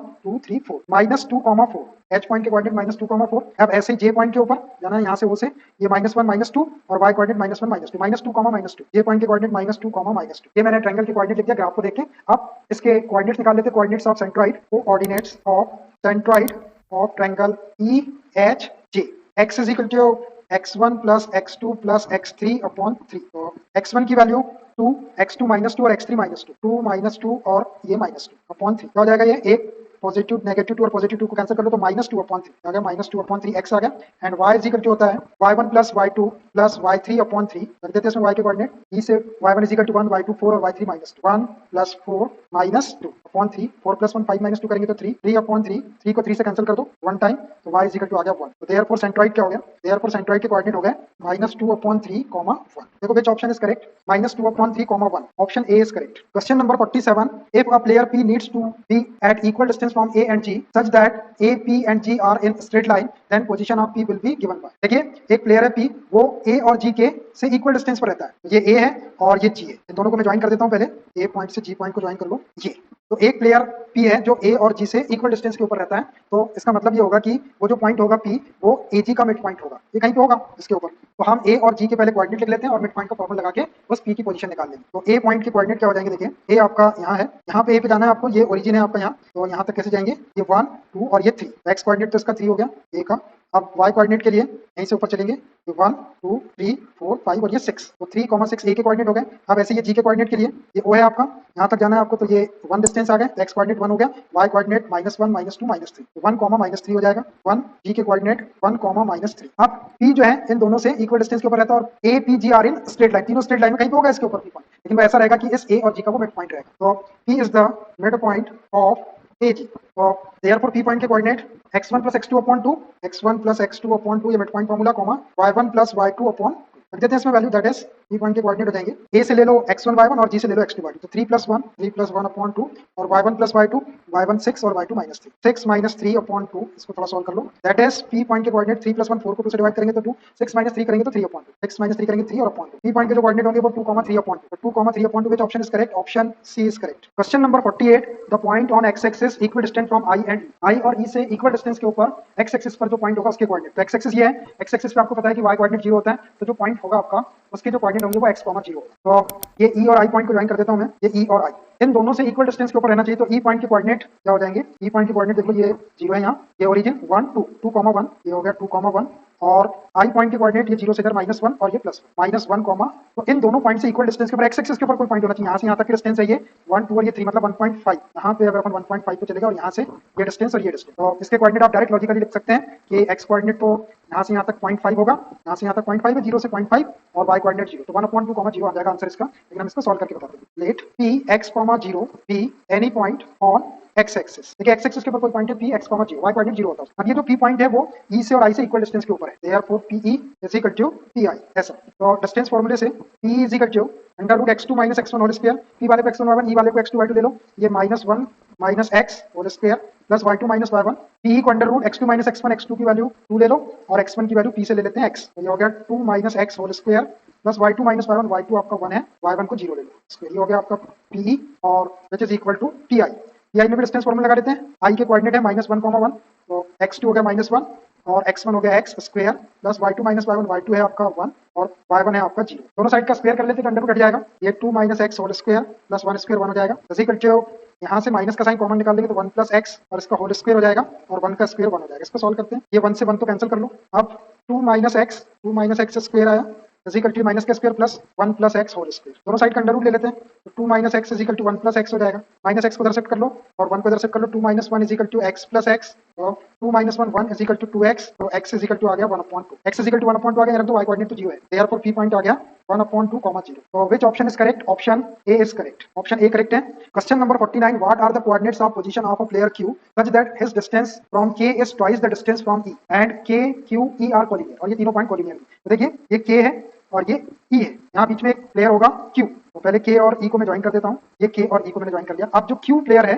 उसकी इस K से जो डिस्टेंस है वो ट्वाइस है from his distance from E, तो यहाँ से देखो यहाँ से यहाँ तक कितने डिस्टेंस 1 2 3 4 5 और ये 6 है, तो उस Q प्लेयर की डिस्टेंस K से डबल है, किसकी? E से डिस्टेंस है, तो ये 1 2 3 और 4 यहाँ पे ले लेते हैं हम Q प्लेयर को, यहाँ पे होगा वो Q प्लेयर इस पॉइंट के ऊपर, ये Q प्लेयर है। देखो K प्लेयर से उसकी डिस्टेंस ट्वाइस है, किसकी डिस्टेंस है? E की डिस्टेंस है, मतलब ये 1 2 3 4 पार्ट इधर हो गए, 1 2 3 और ये 4 पार्ट इधर हो गए और ये 2 पार्ट इधर हो गए, ये डबल डिस्टेंस है किसकी? E से डिस्टेंस की। तो ये Q पॉइंट जो है KE को 2:1 की रेशियो में डिवाइड करेगा और ये K Q और E जो है वो एक ही स्ट्रेट लाइन के अंदर है, कोलिनियर है, एक ही लाइन के अंदर। K पॉइंट इसको 2:1 में डिवाइड करेगा, 2:1 में डिवाइड करेगा। बस हम सेक्शन फॉर्मूला लगा के इस Q पॉइंट की पोजीशन निकाल लेते हैं, Q के पॉइंट निकाल लेते हैं। ये हो जाएगा KQ is to QE is equal to 2:1, तो M1 को हम ले लेंगे 2, ये M1 हो जाएगा हमारा और ये हो जाएगा M2। E और K के कोऑर्डिनेट लिख लेते हैं हम। E के कोऑर्डिनेट क्या हो जाएंगे? E के कोऑर्डिनेट हो जाएंगे, ये ओरिजिन है आपका यहाँ से 1 2 और ये ऊपर 1 चलेगा 2, 1, ये 2, 1 और K पॉइंट के कोऑर्डिनेट इधर आएंगे -1 0, ये आपका 0, ये 4 है। K पॉइंट के लिए -1 -2 -3 -4 और ये -4, 1 अब सेक्शन फॉर्मूले के थ्रू हम इस Q पॉइंट के कोऑर्डिनेट निकाल लेते हैं of coordinates of Q by section formula. तो section formula x is equal to m1 x2 plus m2 x1 upon m1 plus m2, पहले रख देते हैं इसमें m1 की वैल्यू 2, k वाले को x1 y1 ले लो और e वाले को x2 y2 ले लो, तो x2 की वैल्यू 2 प्लस m2 की वैल्यू 1, x1 की वैल्यू -4 अपॉन 2 + 1, इसको सॉल्व करेंगे, 2 2 जा 4 -4 अपॉन 3, -4 + 4 कैंसिल हो जाएगा, न्यूमरेटर 0 हो गया, 0 को 3 से डिवाइड करेंगे तो जी x की वैल्यू 0 आ गई and y is equal to m1 y2 plus m2 y1 upon m1 plus m2, रख दो इसमें वैल्यू, m1 की वैल्यू 2, y2 की वैल्यू 1 प्लस m2 की वैल्यू 1, y1 की वैल्यू 1 अपॉन 2 + 1, तो सॉल्व करेंगे तो 2 1 जा 2 + 1 अपॉन 3, 3 अपॉन 3 हो जाएगा, 2 + 1 3 अपॉन 3, 3 से 3 कैंसिल हो गया 1 टाइम, तो y is equal to 1। Therefore Q point क्या आ गया? देयरफॉर Q पॉइंट की पोजीशन है उसके कोऑर्डिनेट 0, 1, तो which option is correct? Option B is correct, option B correct हो जाएगा 0, 1। Last question, question number 50, the point on y axis equidistant from B and C, y axis के ऊपर एक point जो B और C से equal distance के ऊपर है, देखो ये है B पॉइंट और ये है C पॉइंट, दोनों को पहले मैं ज्वाइन कर लेता हूं यहाँ पे। इस B और C से इक्वल डिस्टेंस के ऊपर पॉइंट, और पॉइंट कहां पर है? y एक्सिस के ऊपर, तो इसको डायरेक्ट हम लॉजिकली निकाल सकते हैं। देखो ये कितनी डिस्टेंस है 1 2 3 और ये 4 है, इससे इक्वल डिस्टेंस के ऊपर मतलब इसके परपेंडिकुलर बाइसेक्टर से होकर जाएगा वो ऐसा, और ये वाली जो इसका परपेंडिकुलर बाइसेक्टर से जाएगा तो ये इसको यहाँ पे इंटरसेक्ट कर रहा है, ये एक्जैक्टली यहाँ पर आपका एक पॉइंट होगा y एक्सिस के ऊपर, ये वाला पॉइंट होगा, इसको मैं P बोल देता हूँ, ये P पॉइंट है। अब देखिए ये जो P पॉइंट है, अब ये परपेंडिकुलर बाइसेक्टर है ऐसा, तो यहाँ से P की डिस्टेंस और इसकी डिस्टेंस इक्वल दी गई, P से P की डिस्टेंस PB और ये PC इक्वल होगी, तो यहीं पे डायरेक्ट हम इस पॉइंट के कोऑर्डिनेट लिख सकते हैं। ये जो P पॉइंट है, ये P पॉइंट y एक्सिस के ऊपर तो x कोऑर्डिनेट इसका 0 होगा और यहाँ से यहाँ तक की डिस्टेंस 1 यूनिट है, तो P पॉइंट के कोऑर्डिनेट हो जाएंगे आपके 0, 1, ये डायरेक्ट आप लिख सकते हैं कोऑर्डिनेट्स ऑफ P 0, 1, तो ऑप्शन डी इज करेक्ट। ये ऑप्शन इसका करेक्ट है। और अगर आप चाहे तो इसको सॉल्व भी कर सकते हैं। इसको सॉल्व कैसे करेंगे हम, ये जो पी पॉइंट है वो बी से और सी से इक्वल डिस्टेंस के ऊपर दिया हुआ है, तो इसको हम P B is equal to P C लिख सकते हैं। यहाँ पर इसके कोऑर्डिनेट लिख लेते हैं। बी पॉइंट के कोऑर्डिनेट क्या हो जाएंगे, बी पॉइंट के कोऑर्डिनेट यहाँ से ये ओरिजिन है, बी पॉइंट पे जाएंगे 1 2 3 4 और ये 1 2 3 4,3 ये 4,3 और सी पॉइंट के कोऑर्डिनेट 1 2 3 4 और ये -1 4,-1 और पी पॉइंट जो है उसके कोऑर्डिनेट को अपन क्या ले लेते हैं 0,y एक्स कोऑर्डिनेट 0 होगा 0,y ले लेते हैं पी पॉइंट के कोऑर्डिनेट को, पी पॉइंट को 0,y। ये मैं सॉल्व करके बता रहा हूँ आपको, वैसे आंसर 0,1। तो डिस्टेंस फॉर्मूले का यूज कर लेते हैं यहाँ, P x2 - x1 whole square, P वाले को x1 y1 डी वाले को x2 y2, तो x2 - x1 4 - 0 whole square plus y2 - y1 तो 3 - y whole square is equal to PC PC under root P वाले को x1 y1 सी वाले को x2 y2, तो 4 - 0 whole square plus y2 - y1 -1 - y whole square. दोनों side का square कर देते तो अंडर रूट हट जाएगा, स्क्वायर और स्क्वायर करेंगे तो 16 हो जाएगा plus 3 - y a - b whole square से इसको खोल देते हैं तो a स्क्वायर करेंगे 9 plus b square y square minus 2ab करेंगे तो -6y इज इक्वल टू इधर के अंडर रूट हट जाएगा, स्क्वायर करेंगे 4 स्क्वायर 16 प्लस -1 - y माइनस का साइन कॉमन निकाल लेंगे, स्क्वायर करेंगे तो plus 1 plus y whole square में a plus b whole square की एड लगा तो a square 1 b square y square plus 2ab करेंगे तो 2y। ये 16 कैंसिल हो गया, y स्क्वायर से y स्क्वायर कैंसिल हो गया, बची वाले टर्म्स को लिख लो 9 - 6y इज इक्वल टू 1 प्लस 2y। y वाले को एक साइड कर लो, ये 9 1 को इधर लाओ -1 2y इधर है -6y का plus 6y 9 -1 8 6y plus 2y 8y 8 से डिवाइड कर देंगे तो y इज इक्वल टू 1। तो देयरफॉर पी पॉइंट के कोऑर्डिनेट क्या आ गए, पी पॉइंट के कोऑर्डिनेट आ जाएगा 0,1 यहाँ रख देंगे आप 0,1। तो आप ऐसे भी सॉल्व कर सकते हैं, ऑप्शन डी आपका करेक्ट हो जाएगा। और यदि आपको शॉर्ट में सॉल्व करना है तो लॉजिकली जैसा मैंने बताया आप ऐसा कर सकते हैं। तो इन दिस वे हमने पूरे 50 क्वेश्चन हमने 1 बाय 1 सॉल्व कर दिए। मैंने क्वेश्चन को बहुत सारी पूरी डिटेल में सॉल्व किया है, आपको इतनी डिटेल में सॉल्व करने की जरूरत नहीं है, आप इसको जितना शॉर्ट हो सकता है उतने शॉर्ट में सॉल्व करिए। मैंने वे बताया आपको कैसे आप इसको सॉल्व कर सकते हैं, इतना लंबा आपको नहीं सॉल्व करना है, ये एम्प्लॉइज का साइन लगा के और ये सब अंडर ये आपको बताया। मैं आपको अगर शॉर्ट में बताता हो सकता है किसी को स्टेप समझ में नहीं आती, इसलिए मैंने इसको पूरी तरह से सॉल्व किया है। और तो अब आप इसको अच्छे से प्रैक्टिस करिए। ये आपका सैंपल पेपर था, सीबीएसई बोर्ड के द्वारा प्रोवाइड किया हुआ। आपका जो टर्म 1 का जो फाइनल एग्जामिनेशन होगा वो भी इसी टाइप के क्वेश्चन से रिलेटेड होगा, इतने ही क्वेश्चन के अंदर भी आएंगे, इस लेवल के या इसी टाइप के कुछ क्वेश्चन आएंगे, हो सकता है इसमें से कुछ क्वेश्चन आ जाए, तो आप अच्छे से इसको प्रिपेयर करिए और 90 मिनट्स के अंदर आपको इसको सॉल्व करना है। ठीक है, ओके बाय।